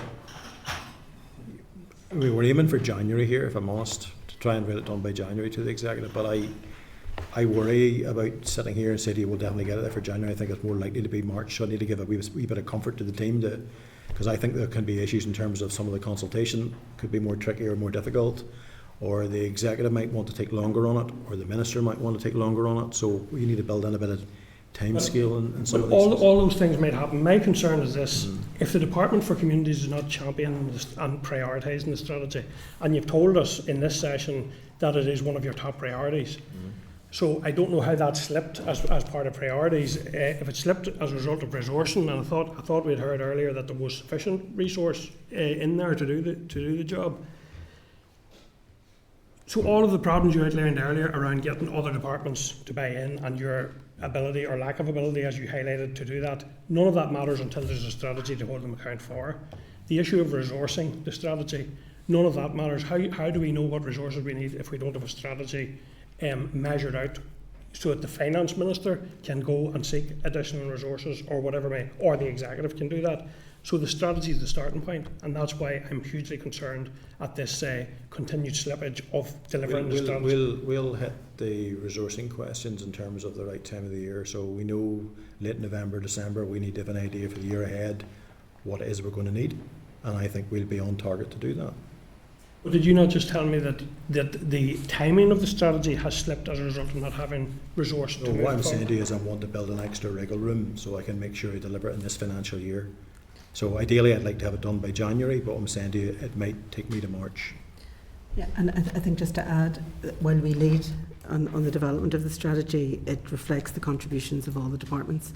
And those departments, just to your point, come under the championship of Department for Communities, and we are absolutely in that space.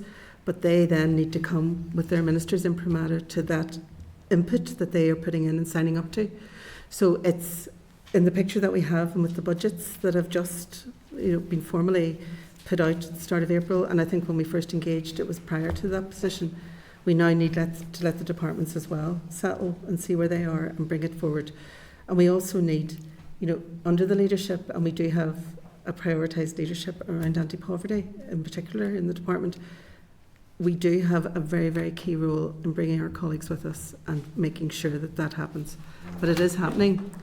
See, I have to say, I think it jars with people when you say, letting things settle. This is a priority. People are really struggling out there in real time. They're looking to this Assembly and the Executive to bring forward these measures in the cost of living crisis, and you have mentioned that, Permanent Secretary. So it needs to be an absolute priority, driven by the Department for Communities. And I'm concerned, you mentioned, Colm, about not turning the dial on child poverty. I'm concerned that we're seen to dial down the expectations, and I don't think we can allow that to happen. And I think we absolutely must ensure that it's driven through into the Executive, into a programme for government as urgently as possible.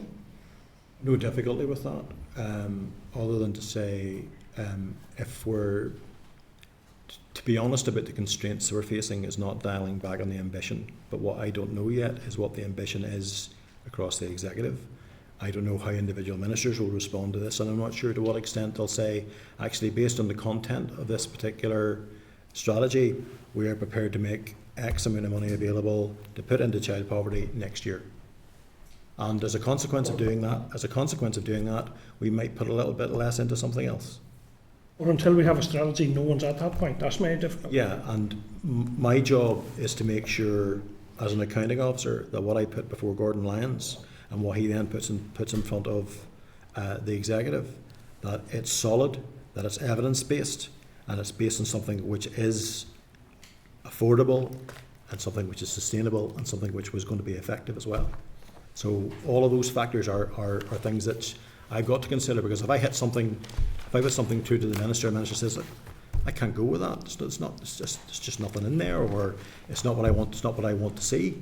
I've got to make sure that I tick those boxes, and he's been very explicit in terms of what he wants, and he's right to be explicit about what he wants. So it's very, very clear. He wants to make sure he does not have a strategy that sits on a shelf and gathers dust. He wants something that's going to impact on people's lives. Okay. In that regard, the report highlights the benefits of prevention and early intervention initiatives in ensuring fewer children experience poverty and go on to become poorer adults as well.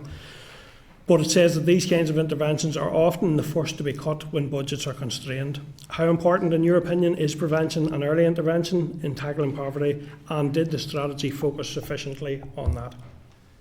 I think the strategy was always going to probably suffer from a point of view whenever things get tight. The areas of work that are most discretionary are the first ones to go whenever cuts get applied. So I think that would always be a factor. And I don't think, based on the configuration of how it was set up, that probably enough was done in relation to developing the prevention strategies. So I think for me that's another key area that there's a lesson in there. Just want to draw colleagues in if they want to add anything to that. I think the evidence would point that addressing child poverty has to start as soon as the child, even before the child is born, in prenatal, and it's the health then of the mother and the family that child has been born into, and that is well evidence-based and well prioritised. And I suppose I didn't make my point probably as clearly as I should have earlier. So the Department of Health and their schemes around that pre-menstrual care for the child, health visitor support for the young mother, bringing the children through, and the Department of Education with its Children and Young People strategy, and the opportunities under the Children's Cooperation Act are all in play here. And that is where we need to give the best advice as to the impact of the intervention and where it will change the curve. And that is why we do have lists of things we know we can do. And that will be included as a priority within the new strategy. Subject to the views of ministers and the executive and the funding available. But we also have evidence that older people in poverty are also at more risk of going into hospital and needing end-of-life care, etc. So there's a gamut around this wide societal issue, and we need to keep children at risk of potentially falling into the justice system. And I do absolutely agree with all that, although we are focusing on child poverty today, but I do absolutely agree with that. We need to address all of those issues as priorities. Looking to the anti-poverty strategy development and involving those, which I spoke to you as well in the first meeting with you, Mr. Boyle, speaking with those with lived experience seems to be key to getting it right, I think, across a range of areas. What efforts have you made to involve children specifically and their families in designing the new strategy and its outcomes? Tell me about the co-design process. Okay. One of the mechanisms we put in place back in 2020 to gather the evidence that we need to develop an anti-poverty strategy was to establish the co-design groups, which Treza Canavan, who appeared here last week, was co-chair of. That co-design group for the anti-poverty strategy comprised of over 20 organisations that represent those living in poverty. Okay. The advice that we got was that direct engagement with those in poverty might have been intimidating to those in poverty, so it was done through the co-design group. You see, I find that a bit patronising. I don't think anybody in poverty is one bit afraid of it. In fact, I think they would welcome engagement with yourselves and any other, and I include children. Did you speak to any children? And it would have been done through the co-design group. They were there to feed us with the information we needed to make informed choices as to what to put before a minister in terms of content. How many children were engaged with as a result of I don't have a figure for that here today. Can you get that for us? So I think we'll need to go back to the Executive Office when they designed the strategy and who they engaged with. I know at the time the Children's Commissioner was a key partner in the design of that strategy, but we will look to our partners in TEO and see if the information's there. I do think the points that have been made and were made in previous evidence sessions as well are valid. And going forward, we are very, very willing to listen to all the views of everyone involved in this and where they're affected in the best way for them. And we will always take advice on that. But for people and children in particular that feel able and want to come forward, we're very, very open to that. And I think across the department we engage face to face with people facing real difficulties every day through every area of our business. I wouldn't want to give the impression here, Colin, that this department and its officials are somehow standoffish from people with lived experience. The opposite's the case. Paddy, do you want to talk a wee bit about that? Because there's a load of stuff we do here that's right in the coalface all the time. Well, the very thing that we do every day is deliver social security benefits to people right across Northern Ireland. So if you look, I don't want to go off into it. I want to specifically focus on this inquiry and this area. So I don't want to drag out too much time. Okay, so my point is, it's in our DNA to want to go face to face and want to get close, and we've done a lot of that, and we will. In terms of the anti-poverty strategy, we will be doing just that. I'm glad to hear. Okay. And just to follow up on a number of points there, the co-design group, members of it were before us last week and gave a fantastic evidence session. When's the last time you engaged with them? The co-design group? I've never met the co-design group. Has there been any engagement from the department with the co-design group since the Assembly returned? No, there hasn't. No. Why not? The last meeting with the co-design group was under the previous mandate, when I met with Minister Hargey, and at that point substantive development on the strategy paused. We had a draft put before Minister Hargey, and the engagement with the co-design group had delivered at that point what we had expected it to do. The last mandate, as in 2 years ago? Well, it was the last meeting that we would have had with the co-design group was, I think, September, October 2022. Mr. Simpson, this is a priority for the department. So why have, despite, from my understanding, given solid evidence to this committee last week, the co-design group have attempted on a number of occasions to reach out and engage with yourselves and haven't been responded to? I think the structure of our engagement going forward will have a clear role for engagement with the co-design group and the stakeholders. I know they had written to the Minister, and the Minister will give his view that he wasn't yet in a position to meet. And I think that's incumbent on us now and officials that we get that advice and look to that. But we haven't formally engaged on the co-design. I suppose we've had such a wealth of expertise and evidence from the co-design group, and we have used that in our lessons learned and in considering our way forward. So it's not to say that we're not working on it, but we do have to engage. Ms. Morelli, with respect, as Mr. Simpson rightly pointed out, the last engagement with the co-design group was 2 years ago. 2 years ago. But this is a priority for the department. The Minister's been in place for 5 months, but this is a priority for the department.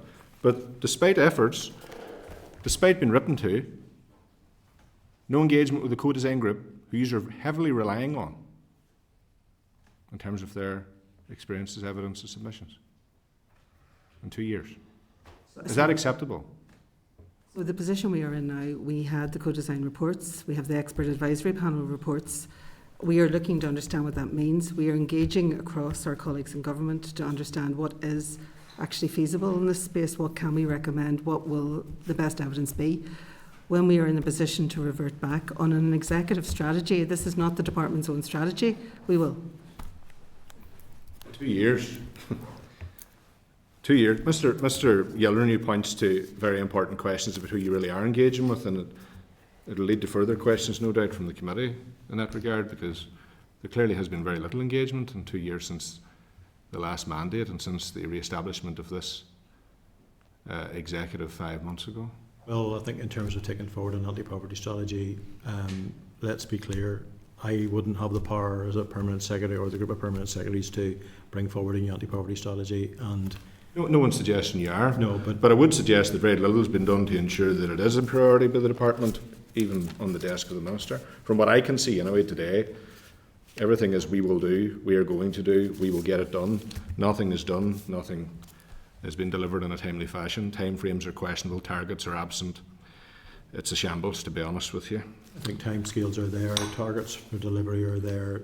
There's nothing shambolic about this. Well, in relation to the timescales, Mr. Boyle, just pointing back to a point that you had made, it'll be March before the strategy comes to the Minister. Is that right? No. It'll be March. The executive will have in March. This by March. Yeah. Okay. Well, the budget for 25-26 will already be set by that stage. Yeah, so does that mean then that the implementation of this strategy, in terms of attaining the finance that is necessary to implement it, won't take place the following year because the budget will be in So place. what I also said to your colleague there was in November of this year, we will want to be in a position whereby we'll have an eye on what sort of money we would be needing to do the sort of things will be in the strategy for next year. The executive's not getting sight of the strategy until March. There may well be consultation with the executive members before that. So May well, will be, which is it? So I think it's really important to understand the process that we are engaged in, and if it is an incorrect process, we will step back. But this is an executive-led strategy where we engage closely with departmental colleagues, and they need to be the departmental colleagues that are in the right departmental colleagues around anti-poverty. Action plans will be delivered underneath the strategy, but they need to be grounded, and departments need to be content with what is going forward. So in Departments for Communities, we can bring forward the actions we want through our minister and what we believe will contribute. Other departments need to do that too, for their ministers to be content and for the executive then to have a view. So I think we have a process we followed to date. It's given us a lot of evidence, a lot of great work. We've had a really engaged stakeholder involvement. And I know 2 years from the formal, that does not mean to say that we've stepped back and not engaged in any of this. But going forward, What's happened since that? but going forward, there's very little use in bringing forward a strategy if we don't have an action plan with it, to be honest. And look, that's the key fundamental criticisms and lessons learned that we're learning everywhere here. And that action plan and how it is got targets and what it delivers. But that does take the agreement of everyone in the cross-departmental and then to the executive in the collaborative working space. So we could, if the legislation did not require a cost-cutting strategy, the Department for Communities could bring forward its interventions, its actions, but in isolation it will not target this issue. I'm confused. So I understand what you're saying. The Department for Communities will have certain measures that it can take to address poverty, such as some of the things we have mentioned, mitigations and but you are also responsible for developing and leading on the strategy itself, which will include health. Yes. Are you struggling with that part of the role? I don't think we're not struggling at all. I think what we want to do is we want to be clear about what our proposition is with departments. We want to be clear what their propositions are, and we want to fuse the two things together.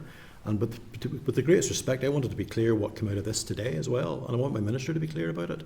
I think the challenge that the executive will find this very challenging, because if the executive signed up to a strategy which is ambitious as what the sector wants, or what the sectors want, it'll be a really tough one in terms of being able to resource that, because the sums of money are eye-watering.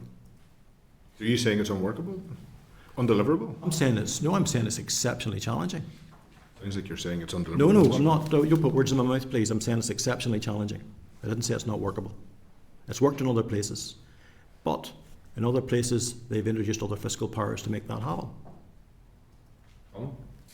Yeah, so I understand the sectors will rightly be demanding, and will be seeking to hold us all to account to deliver the maximum. But what everyone really wants to see is progress. They really want to see a strategy in place. They want to see the building blocks of that strategy being pulled together by someone and being driven forward. And I think that's the part of it that I'm not getting a strong sense that almost that you're having to do so much work engaging with all the other elements of it, that getting it pulled together and up and running is a significant challenge. Colin, this is tough. And this is tough because there are so... Sorry? Stuff for the children and those impacted. I absolutely get that. I absolutely get that. That's the first thing I talked about when I came through the door. Absolutely get that. So I'm not knocking this down the road. I want to make sure I could give the executive a piece of paper, all right. I could give them a nice fancy strategy with lovely charts and all the rest of it, and they could say, what the heck, what's this? What's this going to do? But what I want to give is I want to give them something with proper evidence, proper costings, proper options that's going to impact on the child, is what I want to give them. And I will give them that. I want it to impact on children today, Mr. Boyle. Not a child was born today, there'll be 10 by the time it's delivered, with respect. Well, I think that's a bit unfair. It's not unfair. We're 8 years since the child. Let's be fair about this, Mr. Boyle, if you want to talk fairness. What about the children that are impacted as a result of the constant delays and the lack of delivery around the original strategy that has been sitting, gathering dust, to use your own words earlier, for the last 8 years? What about fairness there? People are struggling. I We're understand. hearing it every day in our communities, and your department, the lead department responsible for that strategy, and with respect to you and colleagues, all I can see is failure in relation to it. Well, I think your assessment of that is way off beam, because I think people are struggling because of many issues. In terms Many of the issues, strategy. not just In terms of the strategy. The strategy will not be life-changing for people in itself. It will require lots of other things to happen with it. Yeah, but nothing's happening at the minute with respect. Well, what's happening is we're trying to put the foundations in to get it right. That's what we're trying to Foundations, do. the base. We'll not even get into it. Colin, are you okay now? Yeah, okay. Okay. Sharon? Thank you, Chair, and I really appreciate your answers so far. I know this is a very emotive and a difficult subject, but I just want to touch on, I know we've spoke about it, about the co-design process. You know, and this is difficult to talk about. People put a lot of time, a lot of effort into the whole process. I suppose I just want to ask you honestly, in terms of the co-design process, you know, what do you feel went well, and what do you feel that could have been done better? Okay, I personally wasn't here when that was being done, so I wasn't personally involved in it. I can give you a view. You were involved in this, George. What was your sense? My sense was that there was good participation. There was a great interest from the sector. We got lots of really, really useful information. We ultimately got a position paper from them. Lots of really, really good input. We couldn't have developed the draft that we put before Minister Hargey without the co-design group and without the time and the effort and the commitment that they provided to us. Okay, what I think could have worked better, there's a number of areas. I think providing a clearer understanding and expectation of what the co-design process meant and involved at the outset, I think is something we could have done better.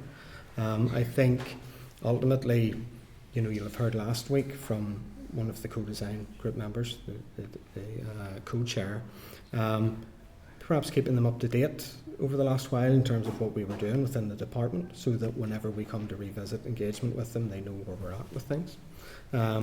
But ultimately, we found it as a department to be an absolutely instrumental component in the development of the draft that we put before Minister Hargey. We couldn't have done it without. Yeah. So just in terms of that, and it is, you know, the voluntary and community sector, we know from even our last inquiry how fundamental and how important that they are in delivering for services.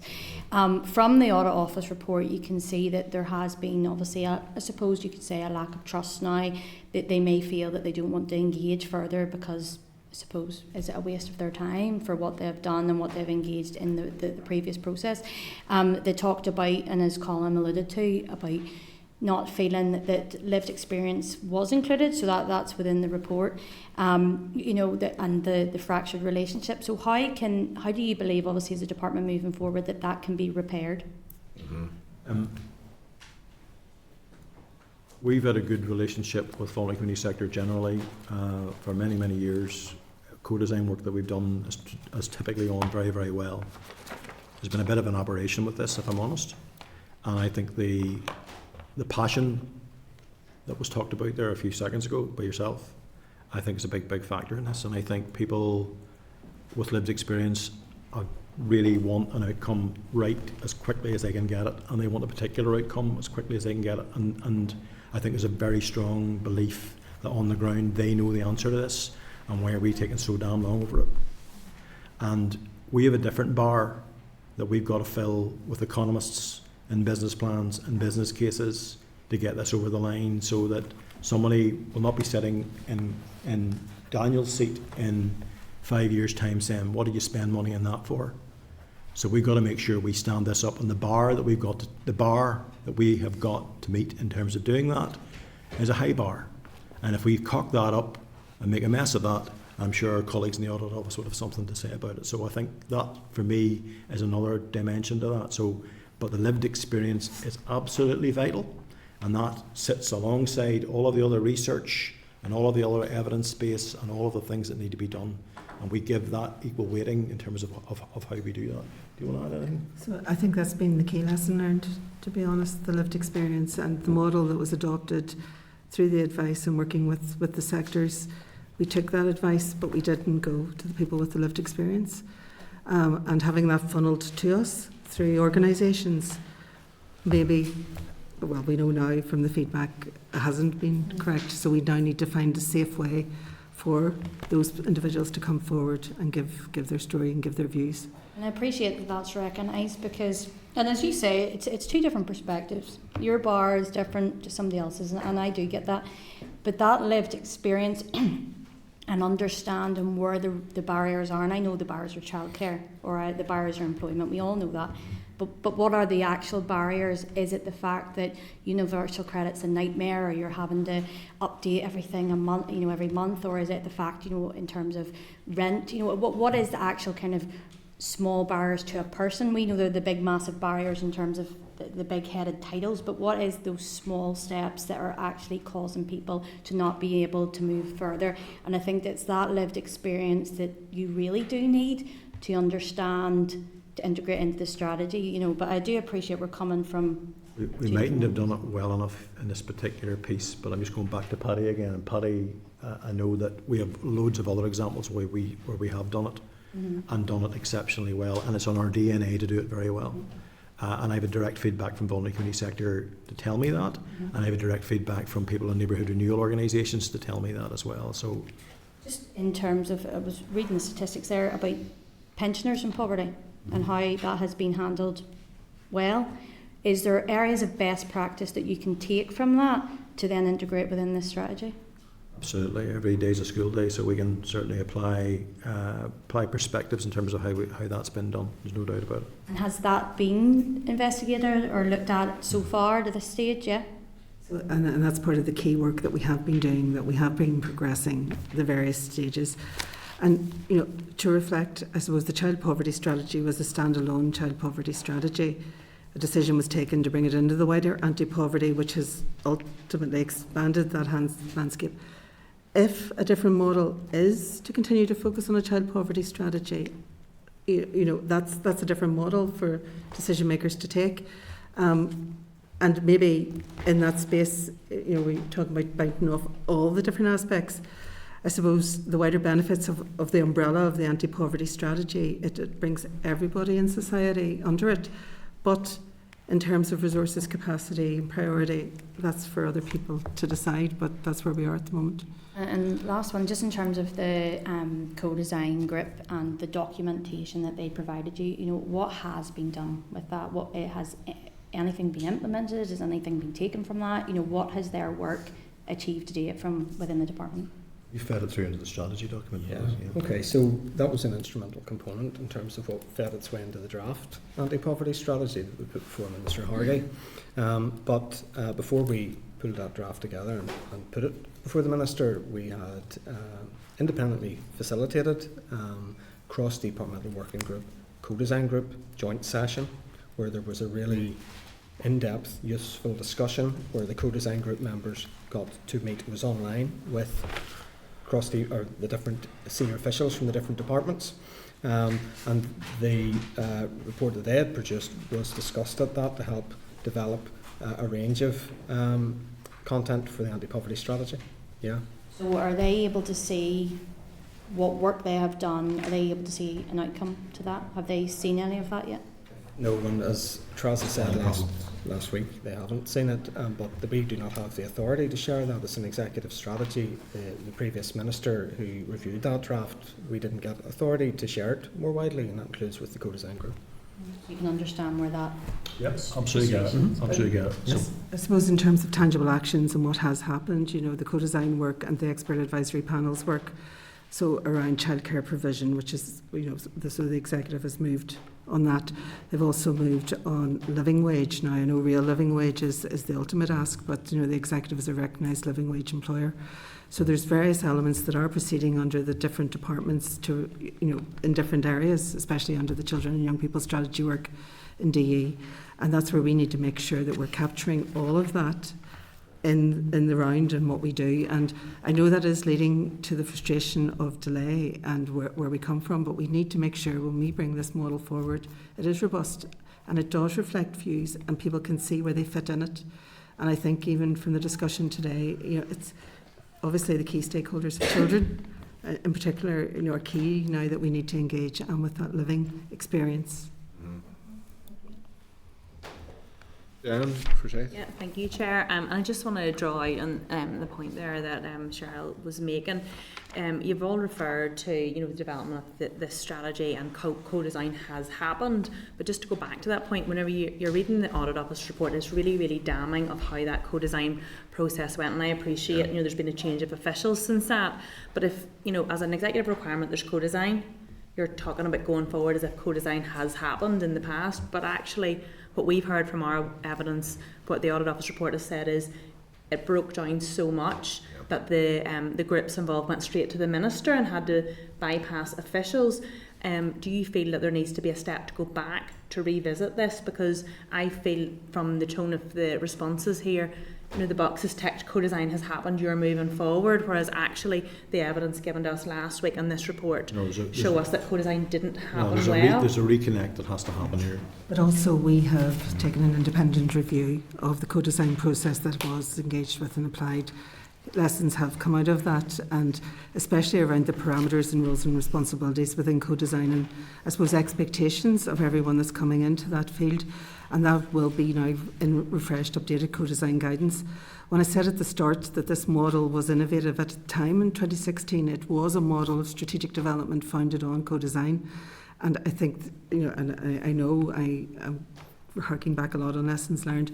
But this is key, and especially on the co-design methodology, because if they get this right, it can be shared across government and used as a fundamental tool going forward, especially to drive cross-cutting. It's the rebuilding of those relationships. Absolutely. It's a critical sector in terms of child poverty, the anti-poverty strategy, and really just from our evidence last week, I'm just really concerned at, you know, the damage to relationships there, and just wanted to just draw out that point. We're very alive Thank to you. it, and I believe we can remedy that. Thank you, Dan. David Honeyford, do you have that? Colin, thank you for coming in. My questions have all been kind of answered now. But so I suppose one of the concerns I would have, and we're talking about a co-design process, but one of the evidence last week, they actually said that they don't feel there is co-design. So the voluntary community sector said their actual words, and I could look it up, but it was along, if I'm paraphrasing, I paraphrase it wrong, but it was there was no co-design because I couldn't tell you a single word if it's in a report that I was supposed to co-design or some phrase of that term. So how's that the case? It's the case in terms of who owns the information in the executive paper. Look, we need to fix this. We know we need to fix this, and we need to play this a different way. And we'll engage with our minister about how we actually do that. 'Cause so it's key that he's involved in that, because this is going to come down to decisions at the end of the day in terms of what goes into that final paper. So you can co-design this right through to a certain point. But at the end of the day, a minister makes a decision about what he or she is prepared to put through to the executive. Yeah, sure. So it's managing the expectations around that. And I think that maybe was something that hasn't worked properly last time out. And I think we've got to really revisit those terms of reference and really refresh all of this so that people do understand where the various rules and the remits are. Just a couple of other things. One of the other things that stood out for me last week, I was reading the report.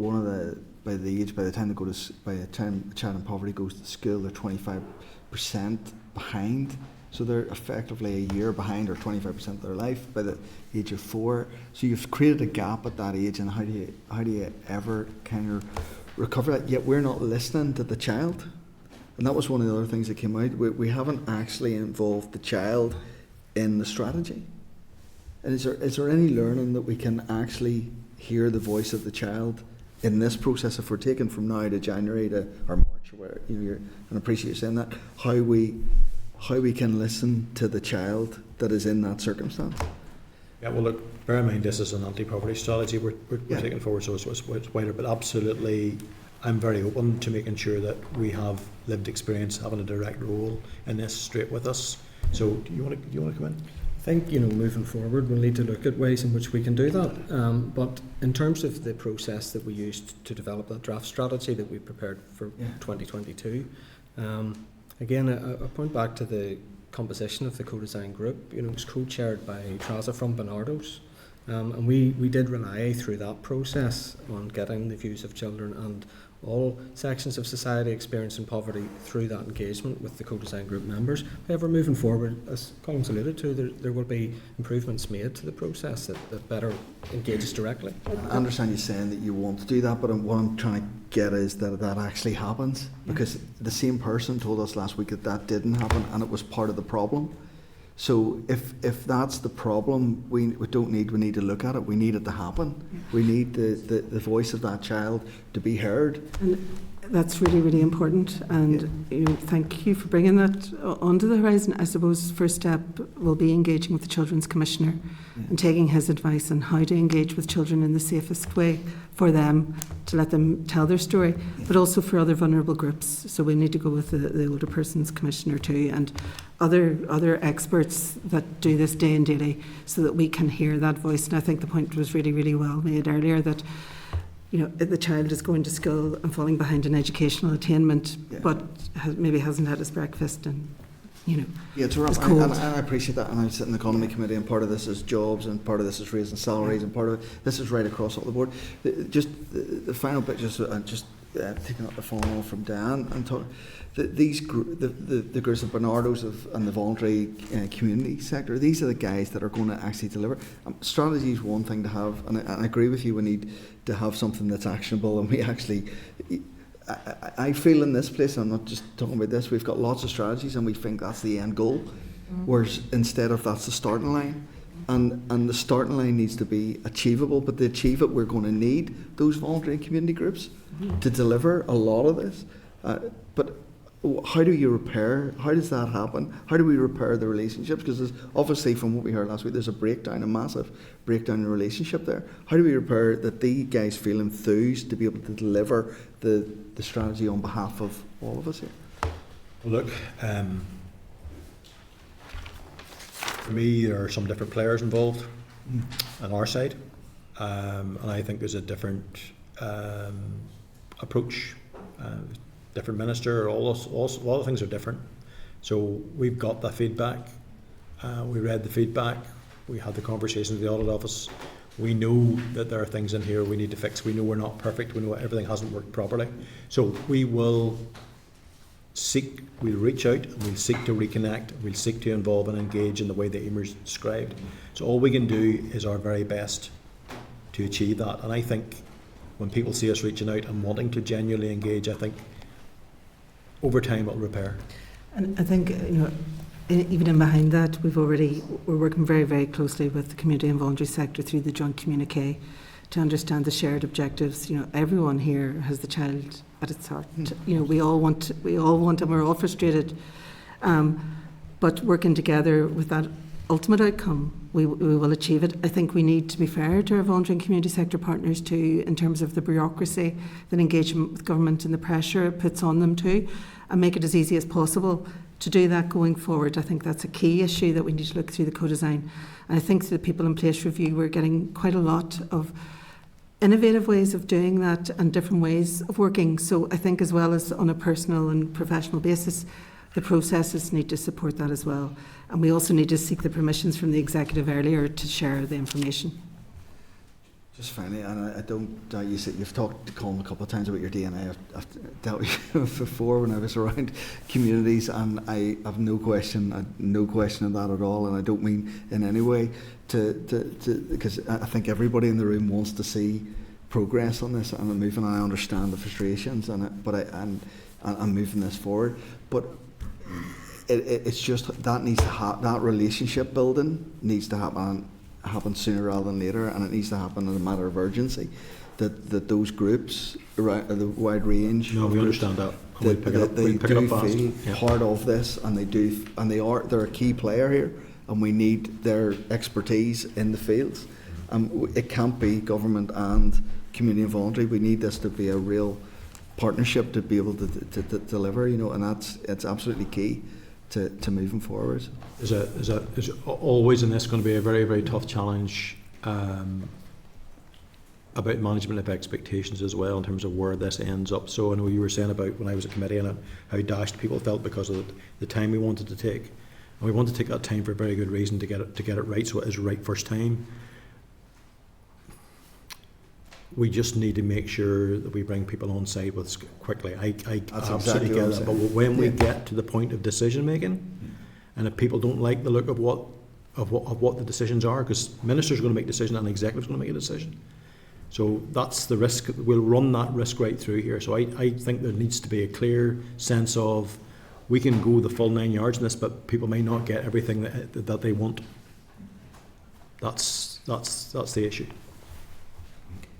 Thank you, David. Colin Gildring. Yeah, and I think we don't want to allow the perfect to become the enemy of the good, and people do need to see progress, and they need to see something happen, and they need to see light at the end of the tunnel. That's one thing. Co-production and co-design should not be viewed as an event within a process. It should be an integral and an ongoing part of the process. And we've heard similar things from the disability sector as well, so I think that's something the department on a broader scope need to consider and work on. My last one, hopefully, is a reasonably straightforward question, given the time. But just the child poverty strategy is now 2 years from that has ended. What has been done to review its successes, its limitations potentially, and what would you say are the one or two biggest things or most important things that you have learned from that? Do you want to talk about the review first? Well, I suppose, yes, we've done the normal PPE assessments and the business case reviews. I think that the fundamental lens that the Audit Office have brought to this has been really, really helpful.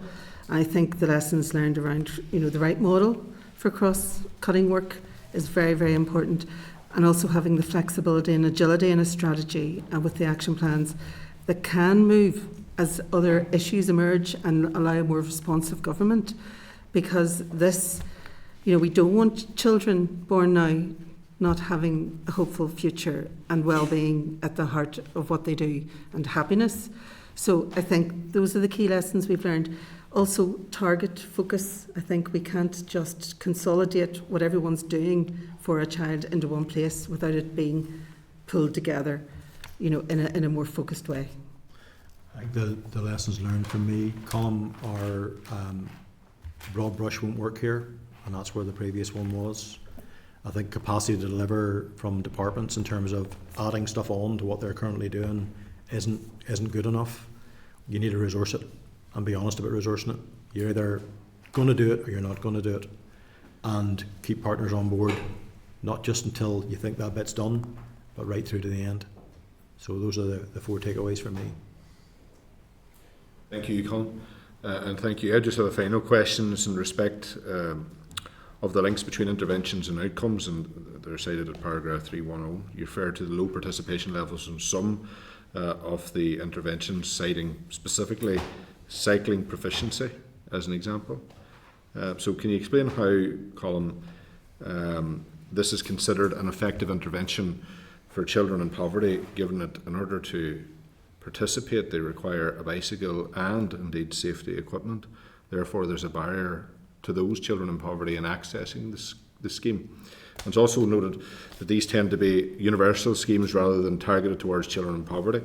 Is this not misrepresenting the support being provided by dressing up universally offered schemes as anti-poverty measures? I think that's the point I was making earlier on, Daniel, when I was talking about too many things going in there, business as usual stuff going in there, and too much noise being in there. So I think the value of what should be in there versus what was in there wasn't right. For me, it needs to be slimmed down, a lot more targeted, and then understanding, as I say, what are the 4, 5, 6, 10 things that if you invest in, that are going to turn that dial and turn it most quickly. And with the greatest will in the world, cycling proficiency isn't necessarily going to do that. I know safety was one of the things that's in there, but this, for me, I read it as well, that I wasn't there at the time, but I'm looking at it now and thinking, what? It doesn't really compute for me either. So I think there's clear lessons in there, but making sure that what's in there by way of interventions is the most crucial, not to flesh something out. But so I don't really know the background of why it was in there, but it's there, and it wasn't for us to take it out either, so we couldn't really tamper with it for the reasons I gave you at the outset. But the next one that we design has got to be right on the money in terms of the big stuff that makes a difference. Thank you. Okay, members, thank you. Permanent Secretary, thank you, Ms Morelli, Mr Sampson and Mr Rooney. We do appreciate you taking our questions. I know it was a fairly heated exchange at times, but all the same a very important area to the people that we represent right across Northern Ireland. And we look forward to engaging with you in the future as well. The CNAG, any? Okay. Thank you. Thank you very much. Thank you. You, yeah, no, nobody indicates.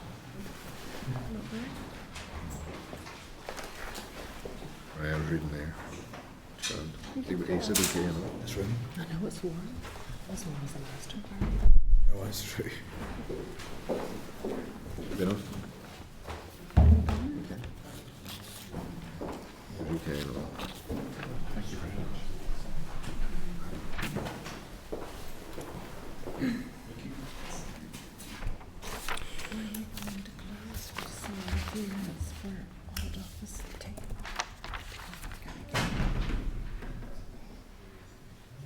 Listen, mate. Yeah, so we'll now go into closed session, members. Thank you. Committee Room 21. Sound.